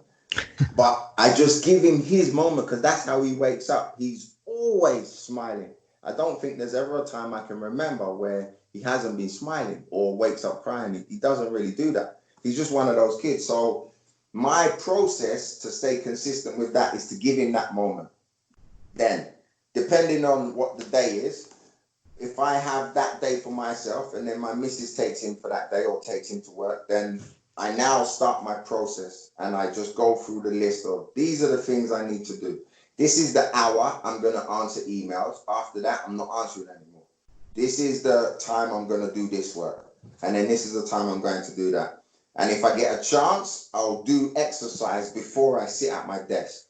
Now, what I've been doing the last week and a half, is every hour from 5 o'clock in the morning until 7 in the evening, I'll do 21 press-ups and 21 squats. That's it. On the hour, every hour. If I miss it, it's not a problem. If it's like 8:15, then that's okay. I'll just do it for that 8 o'clock. But I have a set routine in my head to fuel my body, because it's one thing staying consistently fueled in your mind, but it's another thing to stay consistently fueled with your body. And we know from facts, from all the scientific evidence, and I've done loads of research on this anyway, in that there's a chemical reaction that takes place, one with your mind, but also when you move your body. And there's loads of evidence, and you can read loads of papers on it in terms of state changing. And Ro, I know you're a master at this because you're one of the people who originally taught me all this anyway, is when you want to change your state, or you want to move from a negative vibration or energy or environment or mindset to a better one, physically get up, pull your shoulders back, lift your head up, breathe deeper into your diaphragm, and physically move. Don't sit slouched in the same place. And it's proven. Yeah. So all I do to stay consistent is I remember these things. Now, it's not so Corey, so you are Go on. you so on a physical level at the moment, particularly as we're recording this in lockdown, Yeah. what you're saying is for you, what works is you kind of have an hourly routine, or is it after a certain time you have an hourly routine? Yeah, well, it depends, because what I've learned is with family, I can't set aside. Yeah, and say, yeah. right, Tell me this- about it, man. Yeah, Tell me. I wish I did, but it doesn't work like that. So the one thing I do say, and my missus, everyone understands, when I go into my office and close my door and I leave my slippers outside the door so everyone knows I'm inside, all I need is just 15 minutes. Even my youngest, he's 2 3/4 now. When he sees the slippers, he'll knock, and then I don't answer, and he'll say, okay, daddy's meditating, and then he'll go. Right. And then he'll come back. So all I need is first 15 minutes, and then the rest of the time, the physical movement that I get in when I can. So, and then I'll either do it with them or I'll do it on my own. It just depends where I am. This is great. I need to buy a pair of slippers because Yes, that's coming it up for me works. soon. It took So- a while to train them, but it works.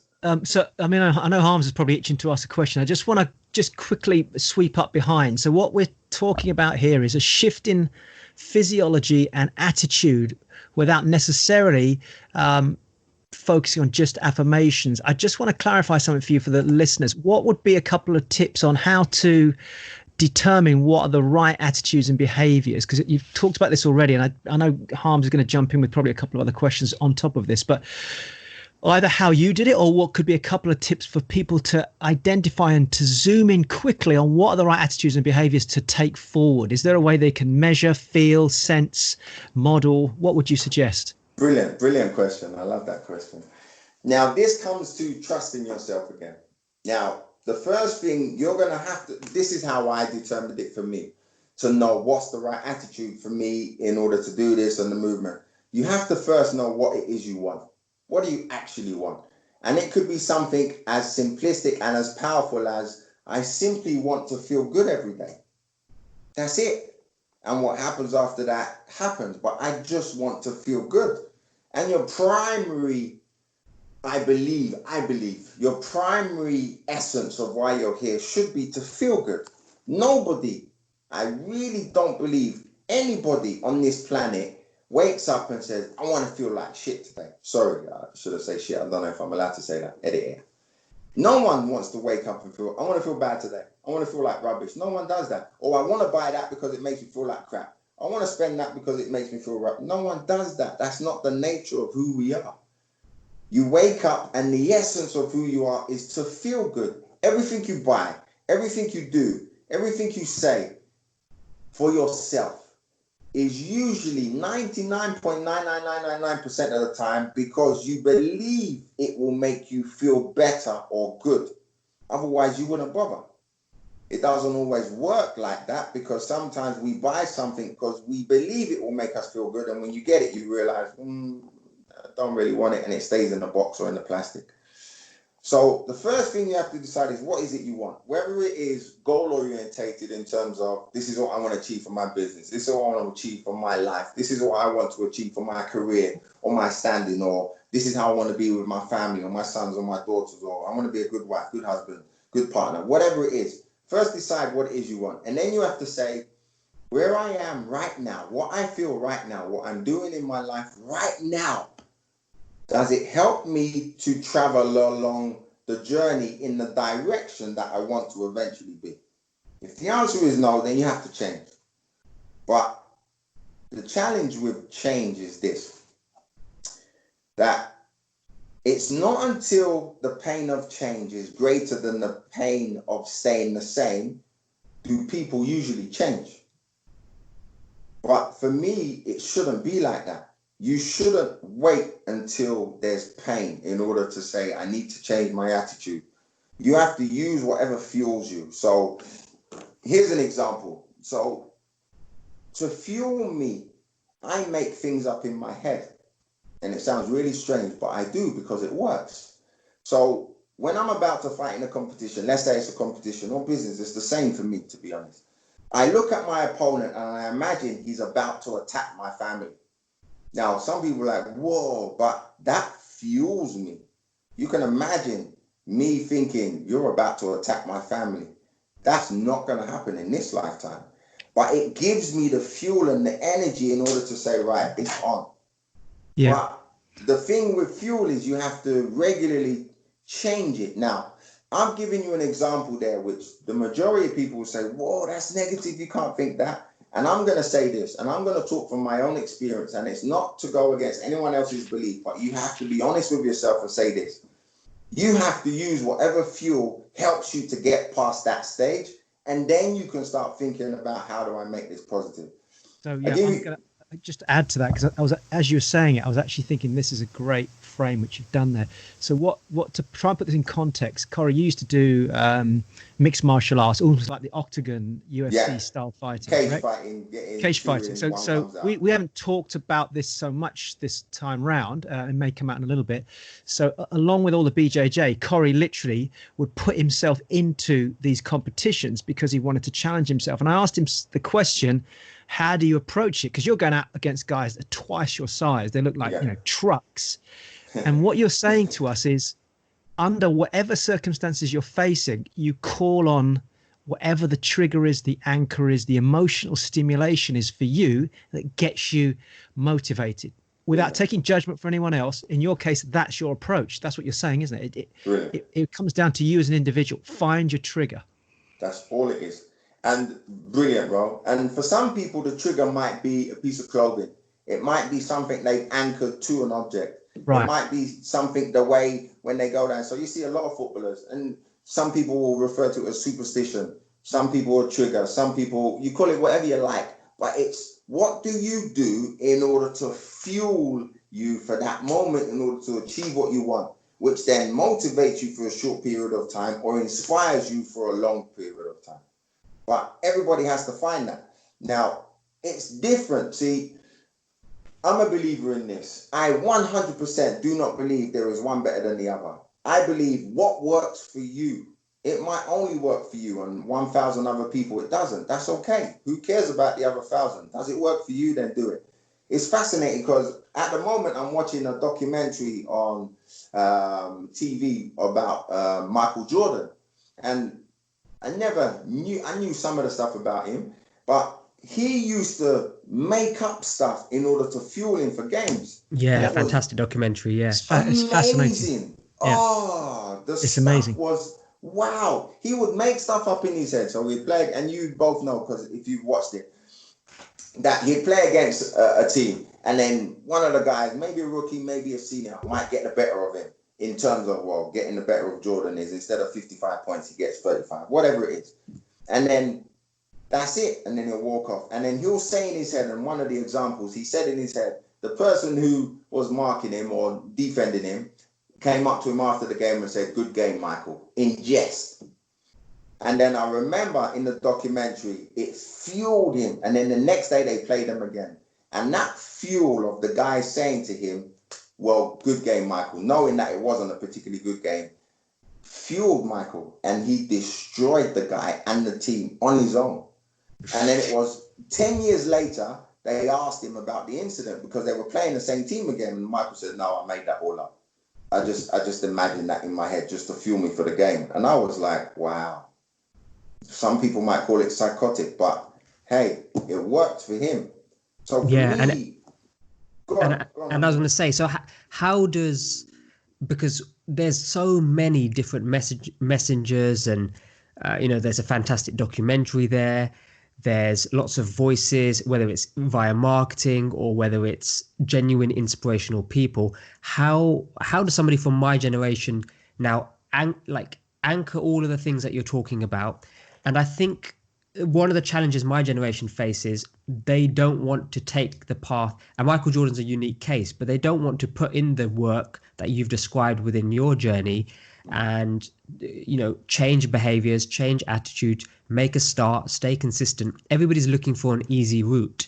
So how does somebody shift that mindset that, yes, it may seem great to find an easy route, but maybe that's not the answer? So for me, it would be, you have to say to yourself, okay, what do I want? It really always, for me, comes down to what do I want? It's almost like, and everyone I'm sure has heard the analogy, getting into the car and just driving. but you have no idea where you're driving. Well, what's the point getting in a car? Unless you're just going for the ride because you just want to go for the ride. That's different.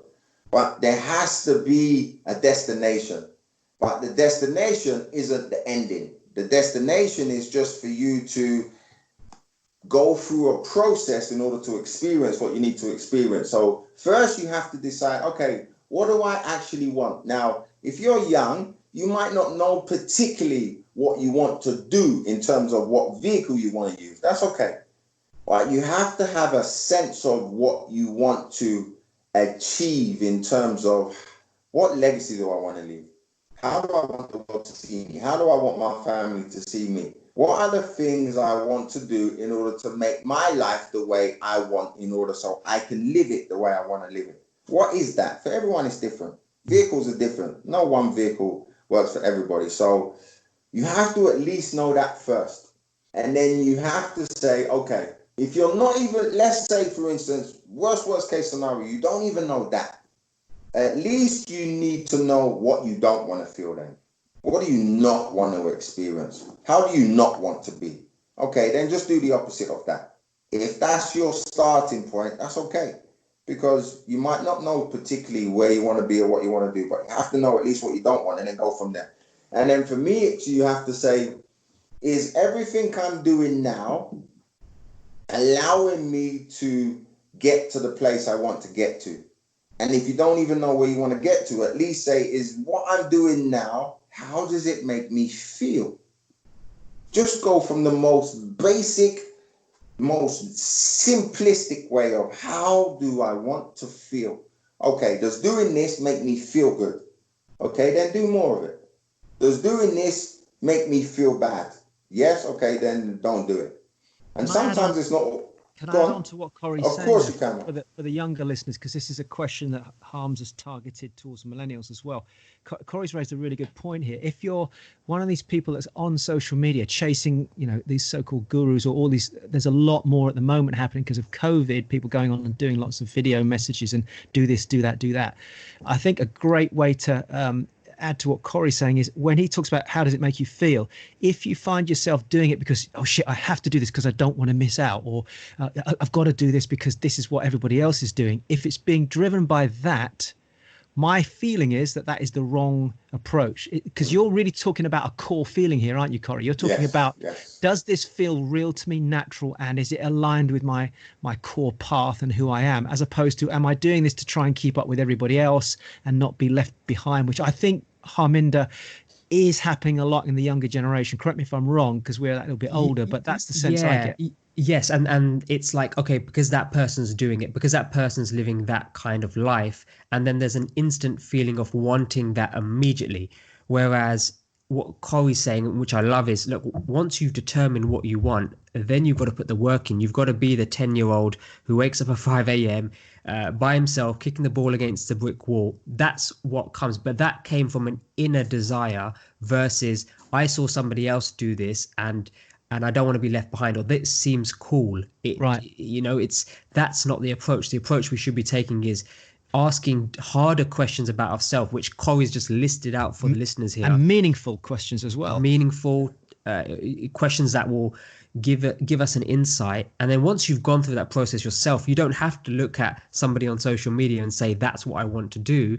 Yes, that can be inspiring, but the questions must be answered primarily to then give us that feeling of wanting to go forward. And I think, Corey, you described it amazingly by just saying, does it feel good? And I think that's a great starting metric.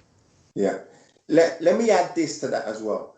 Let's go even more basic and say this. Let's say the person doesn't even know how they want to feel. Let's say they have no idea of what they want to achieve, no idea of what they want to do. And all they have is the internet, and they see this person doing that, this doing that, this doing that. I believe this. If that's where you are and you want some kind of guidance, then go ahead and try one. If you see someone, it's not the right way to go about it, because you shouldn't be seeing someone and say, I want that. But that's okay if it's a feeling that fuels you. And it's, I want to do that. Oh, that feels good. Not, oh, I want to do that because they're doing it and I've got nothing better to do. But if that's where you are and you just need something to start your journey, so you then know one of two things. Yes, I definitely want to do this because this actually does feel good. Or, no, I don't. At least you've started. So in other words, let's go back to what you said, break the inertia, do something. Yes. Just do something. Anything is better than doing nothing. And I think that last example, Corey, is probably closer to where my generation is. It is that feeling of, I don't know what to do. I don't know who to look to. I don't know what to try. If I try it, will I fail? All these kind of things float about. And I think I love that. It is a case of, look, if that feels right or resonates with me, let me try it. And then don't try it begrudgingly for the next year. But then change if it doesn't suit you, and then try something else. And I think that's fantastic. Agreed. And then I would add to that as well and this is so important, and this is really maybe challenging for the millennials, and even my son's coming up now, is because most people are used to having everything now. And if you think like that, you're going to have nothing now. You have to not be so hard on yourself if something doesn't happen immediately. And you see someone else doing it, and you think in your head, well, look how easy they got it. You don't know that, though. You only see the iceberg on top of the water. You don't see what's underneath. You don't see the work they put in. You don't see the sacrifice they've done. And they might not even tell you. You only see the rewards and the accolades. So if you're going to do something, I'm going to say, truthfully, you have to commit completely. Otherwise, you're not really going to know if it's for you or not. If you only half commit and, I've got a plan B and I've got a plan C, well, let me try it for a couple of days. If it's not, then why bother? You're never really going to know. So if you're going to do something, commit, and then give it a little bit of time, and then decide, yes, this is for me, no, it's not for me. And the other thing I would say as well is, and this is a personal belief from my experience and those I've seen and witnessed, change doesn't happen overnight. And if you want it to happen overnight and you force yourself and expect it to happen overnight, you're going to be frustrated, annoyed, and angry, and that's when you quit too quickly. But if you expect it to take a little bit of time, then when it does actually happen, you'll feel better because you take the pressure off you. I think too many times people put too much pressure on things. Don't get me wrong, life is serious, but life's supposed to be fun. If you're not enjoying it, what's the point doing it if it's not fun? I don't see the point. What's the point? Oh, I'm doing this to pay the bills and have a house and a dog and maybe a little bit of grass in front of my house. Well, if that's all you want, geez, kill me now. You have to want more from life than that. But if you want more from life, you have to be prepared to give more. Yes, there may be the odd one or two who stumbles across an idea and they get rich, or you win the lottery or whatever it is. But the percentage of that is very, very small. So it's okay to start from wherever you are if you're not sure. But I would say this, don't look at someone who's achieved something of success and say, yes, I'm going to do that. If they can do it, I can do it. Yes, that's good. But the reason they achieved it is because they committed 100% to doing it. So just decide what it is you want. If you're not sure, try a few things and then go with it. And then the other thing, sorry, Rob, go on. Yeah, I was just going to say, I mean, just quickly, because I know Harm's got a couple of things he wants to jump in before the end of the podcast on, but the Michael Jordan story that you brought up, and I've been watching that as well. As much as he had raw talent, my goodness me, the discipline, the hours, the focus, the attitude, everything we talked about, breaking the inertia, that's wrapped up into that story, isn't it? Yeah, and psychotically, they said. He was psychotic. The talent he had, he was obsessed. And there was even a bit where he's shooting for that movie Space Jam that he was doing. Wake up, or shooting, not even wake up, shooting starts at 7 o'clock in the morning. And then it would finish at whatever time, 5, 6 in the evening. And he would get some of the other NBA stars, because he had just come back from retirement then, to come and train with him for 3 hours after that, sometimes playing until 1 o'clock in the morning. And then he'd wake up the same morning, 5, 6 o'clock, to go and shoot for the movie again. Incredible. All the way through the movie. And you're already Michael Jordan. You got nothing to prove, but he still did it. Focus.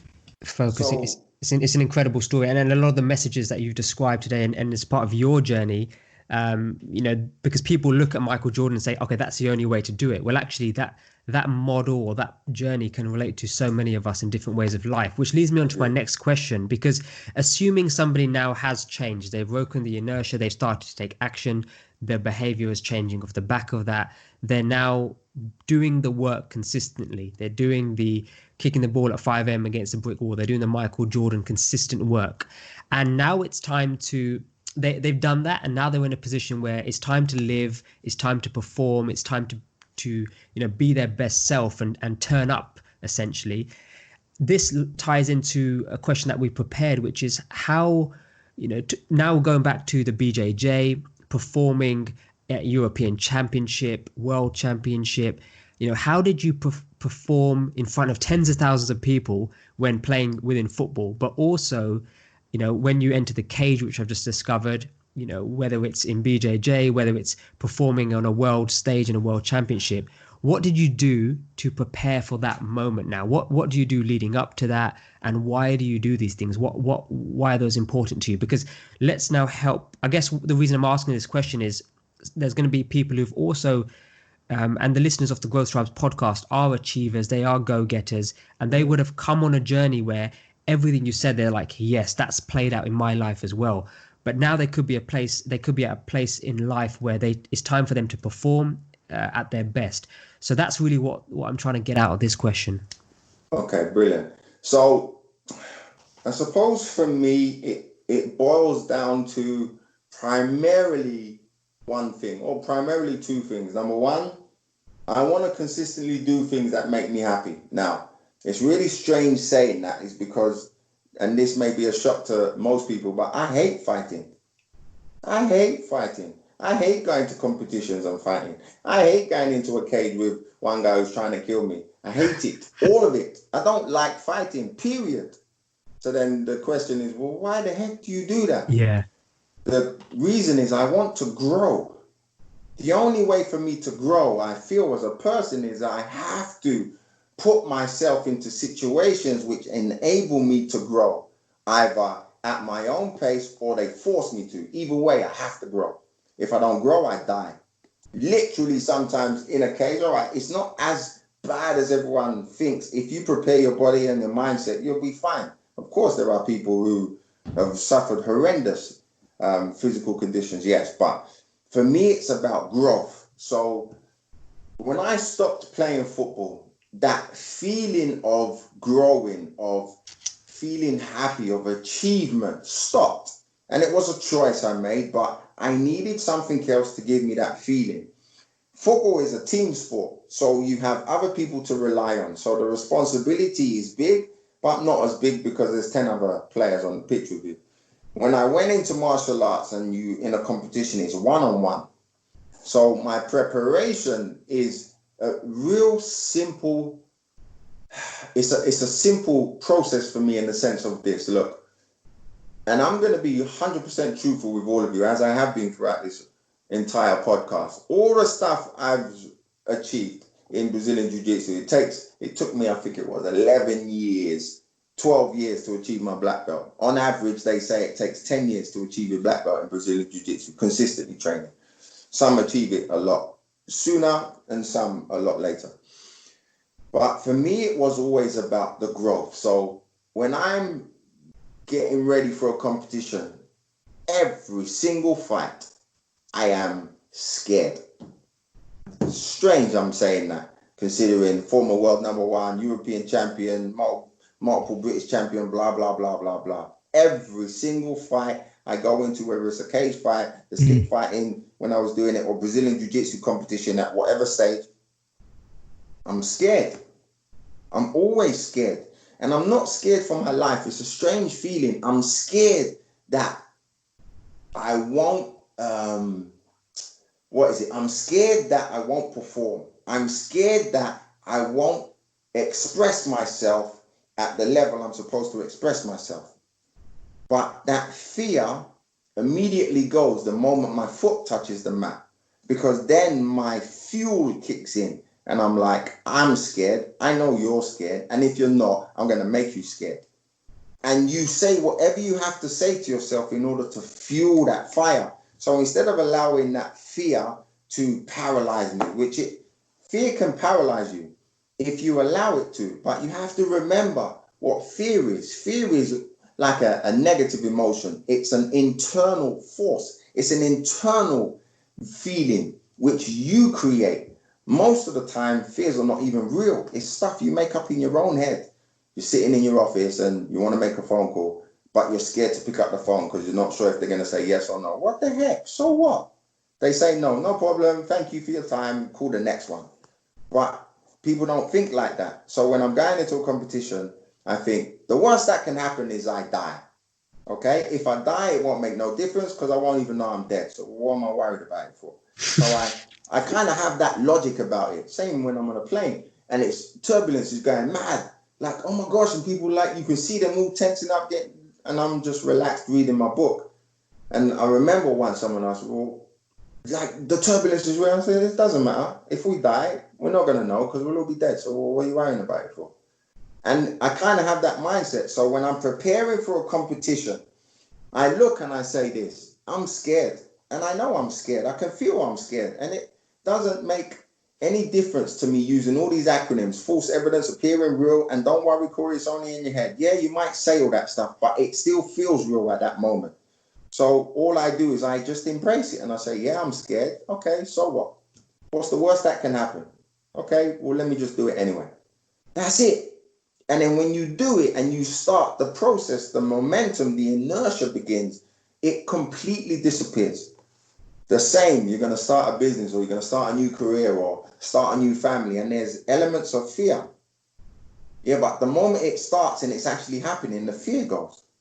But most people don't allow themselves to get past the fear stage, which is why they don't do anything or achieve anything or fulfill their dreams because they're too scared of what might happen. Well, nothing's happened.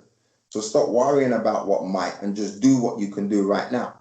So preparation for me is really simple. I go on the mat, I think of a scenario in my head, he's trying to attack my family, or it's, oh, he's really nice. This guy's smiling at me all the time, but I really don't want his sweat in my mouth because that would just be gross because I have to kiss my kids after. And it sounds really funny, but it doesn't matter what the scenario is for me. I just make it up in my head and then bam, I'm ready to go. Yeah, and it's fuel for you. So what one of my takeaways from what you just said there is, you know, when you are in a position where it's time to perform, time to turn it on, time to actually do what you've been training for, the preparation for, whether you like it or not, because you say, you know, you hate going into the ring or you hate the idea of the fighting, whether or not you love it or hate it, you still got to do it. And I think that's important. That feeling before is almost like something that's just stopping you from that final act, which is performing, whether it's on a world stage, at a championship, or relating it to an everyday person doing a presentation, maybe speaking on stage, like you said, as simple as making that phone call. It's all of that which relays. So whether or not you like it, everything you've done up to now has led to that point. So what's the point of backing out now? 100%. And then ultimately, and acknowledging what it is. Okay, so I'm feeling feeling nervous, but you know what? Been here before. Let's just get on with it. Let's break the inertia. That's all it is. Because what I feel, and with all of that, I would just say it's growth. You have to say, and I always say, if I back out of this, how will I feel afterwards? And secondly, I won't grow. No, if I do this, no matter what happens, whether I lose or win is irrelevant. No matter what happens, I will have grown. No matter what happens on the phone call, whether they say yes or no, you will grow. No matter what happens with the business, whether it's successful or not at that moment, it doesn't matter. You will grow. And if you continually grow, it's impossible not to get better. But if you don't grow, how can you get better? So no matter how you look at it, and this is how I look at life in general, period. No matter what I'm scared of, no matter what it is I have to do, whether I think I can do it or not, I'm going to do it. Sometimes I might need a bit of a push internally or even a push from my partner or even just looking at my kids and saying, whoa, I have to set the example for them. I can't back out just because I'm scared, because it gives them a license and a right to back out. Well, dad backed out because he's scared, so it's okay for me. I'm never going to allow that. So no matter what you do in life, you have to say, regardless of the outcome, you are going to grow and you will be better and you will learn something new about yourself and whatever it is you're doing, period. So why would you not do it? Just do it anyway. Yeah. And I think that's a great lesson for the younger people listening, the ones that are going into BJJ, or, I mean, we're using an analogy here, but it could be any situation. It could even be going to have a conversation with a loved one, a partner, a relationship challenge. You know, you've got to have that conversation, face up to it, and know that off the back of it will grow. You know, it doesn't kill you, it makes you stronger. It's a cliche, we've heard it many times, but it's actually the truth in so many things. I mean, you know, talk about change and growth, and I don't want to go into it now because I know we've only got literally a handful of minutes left, but Corey, you know, you went through a big shift in trying to grow to get to a higher level of performance. And for many people listening, you may not be aware that Corey won all these championships off the back of a plant-based diet. Correct, Corey? You changed your diet to increase your personal performance, your growth. One of the things you looked at is, okay, I've got my mindset right, I've got my physicality right. What about the fuel I'm putting in my body? And you actually shifted your diet and came off meat, I seem to remember. 100%. And it was that health event we did, which was your event, bro. When we was on it, listen, everyone, and I'm not here to convince you to say, oh, be more whole food and plant-based, and that's not my job. You make up your own decision. It's your body, you choose. But for me, it was real simple, and it was an experiment in the beginning. And I'm being honest, I was a massive eat lover, but only chicken, and that was it. It was just chicken, and that's all I ate. I didn't have red meat, didn't have lamb. So I had this false conception within my head. Okay, well, I'm staying away from the so-called bad meat, and I'm only having chicken, so I'm good. But when I went to the health event, and it was just a number of questions. Now, it's easy, and this ties into everything we've been talking about on this interview. It's easy to stay within your own conception of what you think is true and to stay within your own bubble. This is what I believe. This is what I've been taught. This is what I imagine it because other people validate it. I am not going to change my opinion. And if you think like that, you are never going to achieve what the level you're supposed to achieve. Period. End of story. But when I went into it, yes, I was kind of closed-minded. I can only get protein from meat and I can only function. I'll never be able to perform at this level, eating vegetables and carrots and being like a rabbit. That's just my misconception.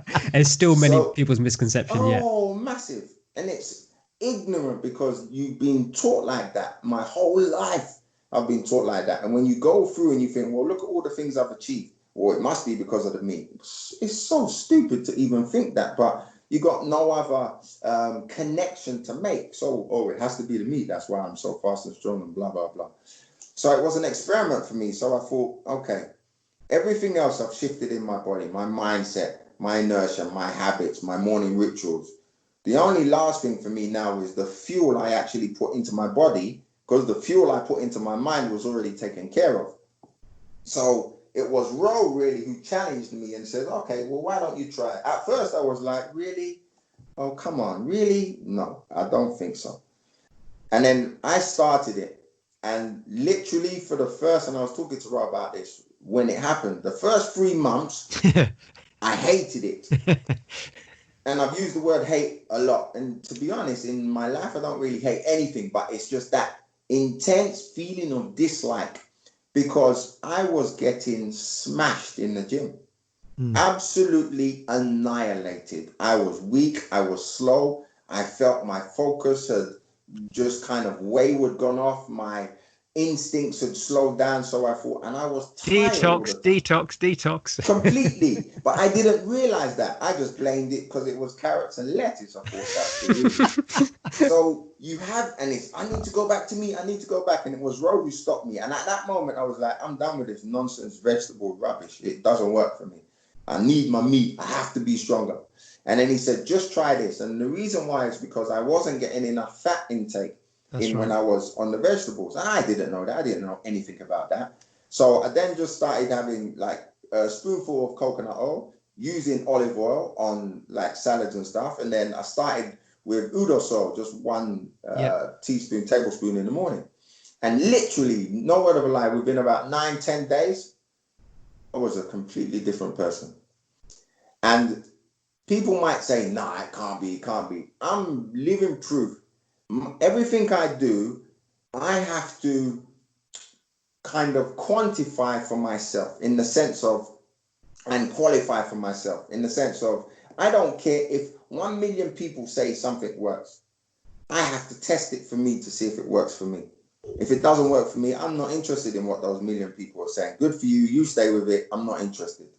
And I would say you have to kind of have that single mindset in life, period. Yes, be open to learning from those who know, but also be honest with yourself and test it for yourself. So when I did that, my performance increased. My speed was better. I came back stronger.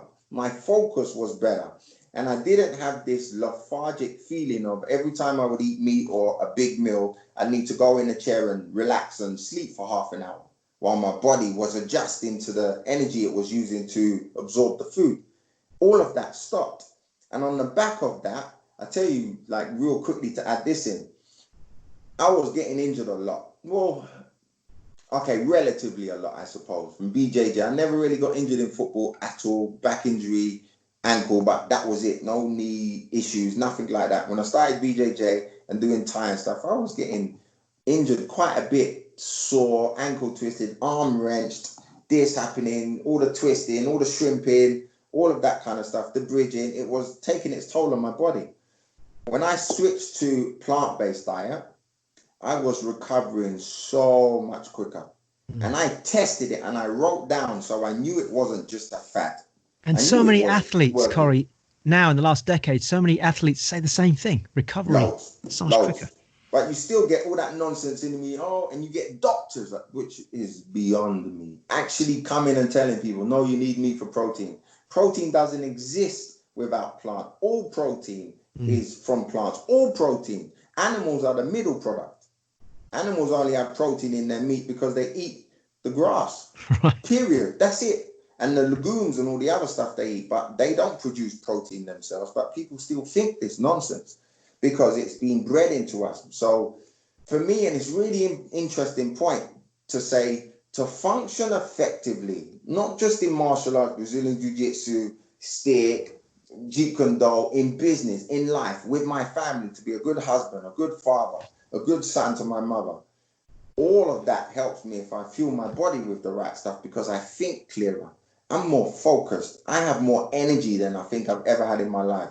I'm an old man now, and I still am able to play a match with my middle son, like for an hour, non-stop. I wasn't able to do that before because I thought, I'm too old now. So yeah, changing to plant-based for me was absolutely huge, but I never believed it would have been until I actually did that. And again, it was, to me, it's a classic example of what you've described. It was all the different elements coming together to be the best you can be. And I'm just thinking now, with about 10 minutes left to go, can you, with all of this information you shared with us, can you give our listeners, we always like to finish with some actions or some final words, what would be some either steps or suggestions that they can leave this with to give them a bit of guidance as they come off excited and motivated? What would be a few powerful steps they could do next?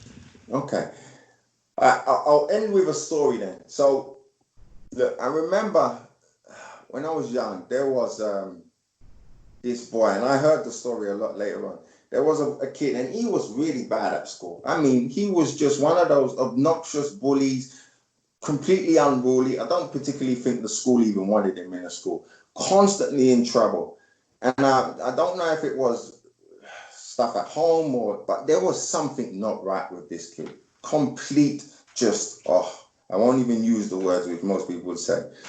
And then I remember the school would constantly suspend him, and then he was in threat of being expelled, and he just was a bad kid in every way, not just in the playground, but in classroom. He wasn't doing well in exams. He wasn't doing particularly good. And I remember how the story was told to me. His father sat him down, and this kid, the only source of, I think, positive fuel that he had was when he was able to do sports. So his dad sat him down and said, if you don't change, you're going to be playing no sports. And whether that was the fuel for him to change or not, I don't know. But what happened was that end of that term, there was exams, like school exams. So some in America, it will be SATs. In England, it will be GCSEs. And he never did well in exams. He was just, whether you want to refer to it as just the kid who either didn't care or just was not very educationally intellectual. Never ever did well. D's, E's, failed almost every single exam. And then this exam at the end of this term, he did the exam and then all the results came out. And this kid got 84%. The highest I think he's ever done. And he's in the top, 7-8% of the school. And we're like, what the heck? And that moment, he completely changed. Whether it was the exam result itself, where he proved to himself and says, wow, actually, I can do this. Maybe I'm not as stupid as everyone's making out to be. And he completely changed his life around. And then years later, successful business, got into a career, then set up his own business, super successful. 10 years later, after that exam, what happened was that the exam board did a review and they realized that that exam that was sat at the end of that term, I think it was either 12 or 13 students were actually sent the wrong results. He didn't get 84%. In fact, he only got 46%, which meant he would have failed. So the message behind the story is, why did he achieve something even though his score actually wasn't any better? And it, for me, was just real simple. And when someone was telling me the story, it was his attitude and his belief changed. Nothing else. His intellect didn't change because he got 46%. But he was told he got 84%. So he started to believe in himself. He had no belief before that. And then once he began to believe in himself, like, actually, maybe I can do this. Oh, wow. Then his attitude changed about life. Then he started treating people differently. He wasn't so angry with the world. He stopped blaming the world. And then he started to do something which helped him to achieve the things that he achieved. So the message I would leave with all of you is, it doesn't matter what the world tells you. It doesn't matter what your history is, your family's history, what people tell you you should be and what people tell you should do. It's none of their business. You decide what you want your life to be. And just do the first step. Do one thing. Find someone who has done it before you and knows what they're talking about and is doing the things you want to do, or read up about them, whether they're alive or dead. You can still learn from them. And just do the first thing. How does it feel? Feels good? Brilliant. Then continue. Do the next thing. Oh, it doesn't feel so good? Okay, just kind of shift it a little bit. But once you believe and once your attitude changes and you just begin the momentum in that direction, there is nothing you cannot not achieve in this world. There is nothing you can't achieve. And I truly do believe that. And from evidence, that is the 100% truth. And that inspirational message there can be applied, if you're listening to this, to putting on the gloves for your first round against the bag. It could be getting a pen to paper and writing the first sentence in a book you've been thinking about writing. It could be getting out the microphone and recording the first few minutes of a product that you want to create. It could be writing the letter to somebody you care about. It's just taking the pen out. It's getting up. It's dusting yourself down. But this is the big message that's coming really from Corey today, is you got to get up and do it. Don't affirm it. Just frigging make the first step. That's really the big message here, isn't it, Cole? 100%. And that is really, it's life is simple if you want it to be simple. What do you want? Do you want to be happy? Then do the things that make you happy. You can't always have the luxury of picking it at the exact time. You may have to do a job that you don't particularly want to do because you have to pay the bills, but make sure what you're doing while you're paying the bills is leading you in the direction you want to go. Right. Otherwise, what's the point? So, look, I mean, we've talked non-stop for 2 hours and the information is just flowing. And I think anybody, so Corey, what you may not be aware is that the podcast gets transcribed. There are notes from the podcast, which Harminder kindly summarizes. So a lot of your points will be raised so people can follow them back up again afterwards. And no doubt they'll probably want to rewind them.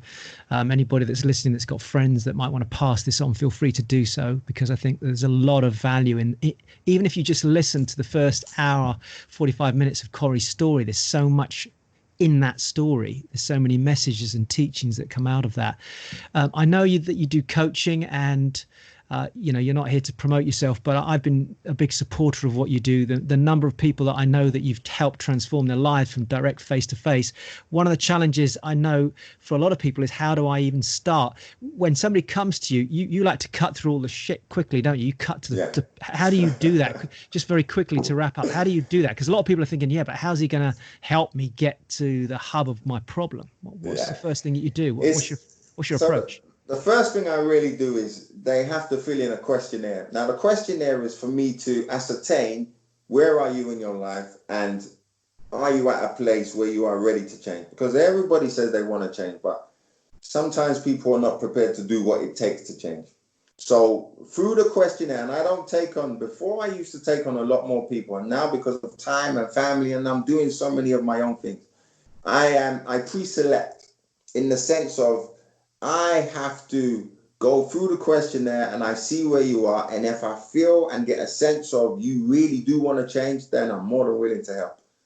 But if I feel you're not prepared to do whatever it takes for you to change, then I can't help you. Nobody can help you until you're ready to help. So for me, it's easy. They contact me through like my website, corey@corydonahue.com. And then there's a section in there where you can just ask me a question. Just ask me a question. No obligation, no nothing. And then if you're interested in anything, just go through the website, have a look. And if you're not, you can still ask me a question. Questions are free. So I'm more than happy to share whatever you need help with. But I believe this, and the reason why I set it up is because I had help when I needed help. In the most unlikely of places at a time when I didn't even know there was help, and that was with you, Rob. And I remember what you told me when I sent you that email on 3 conditions you said to me. And I don't know if you remember, you said, read these 3 books. Once you've read these 3 books, implement and do what I'm asking you to do. Don't question, just do what I ask you. And then the third one was, when you've achieved things for yourself where you know this is real and you know it works and you're successful, then I want you to give back and help others. You remember? And that's what I've done. And that's what I've stuck with. And that's why I set this up. I'm not one of those who, I want to be what do they call themselves? A personal development coach. Or I want to do, no. When most of them, their lives suck. They don't even do what they preach, but yet still they're so fast to try and help others. That's not me. I'm a person, I like to just live what I'm doing.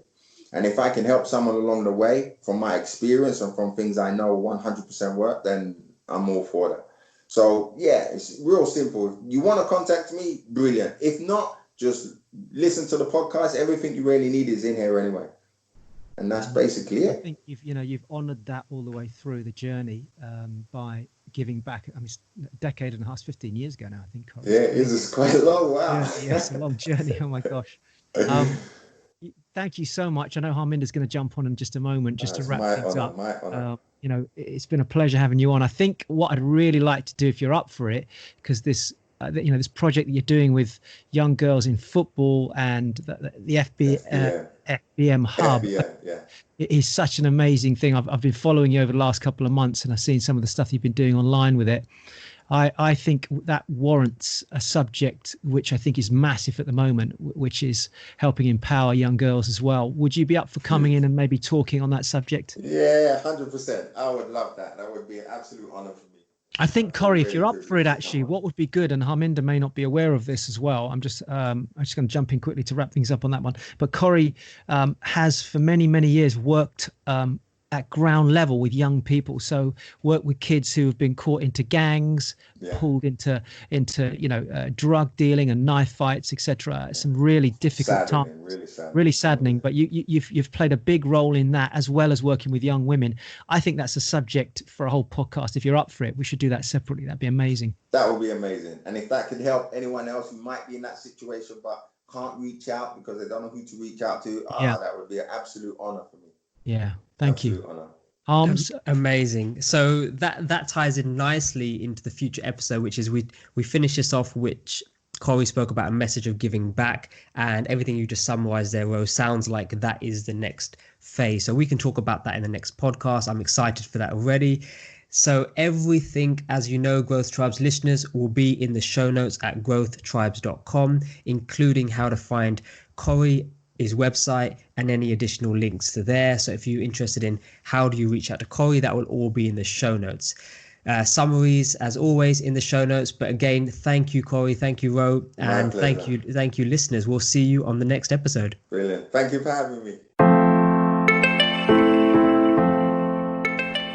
Hello, it's Dr. Ro here. Harms and I would both like to personally thank you for taking the time to listen to this episode of Growth Tribes.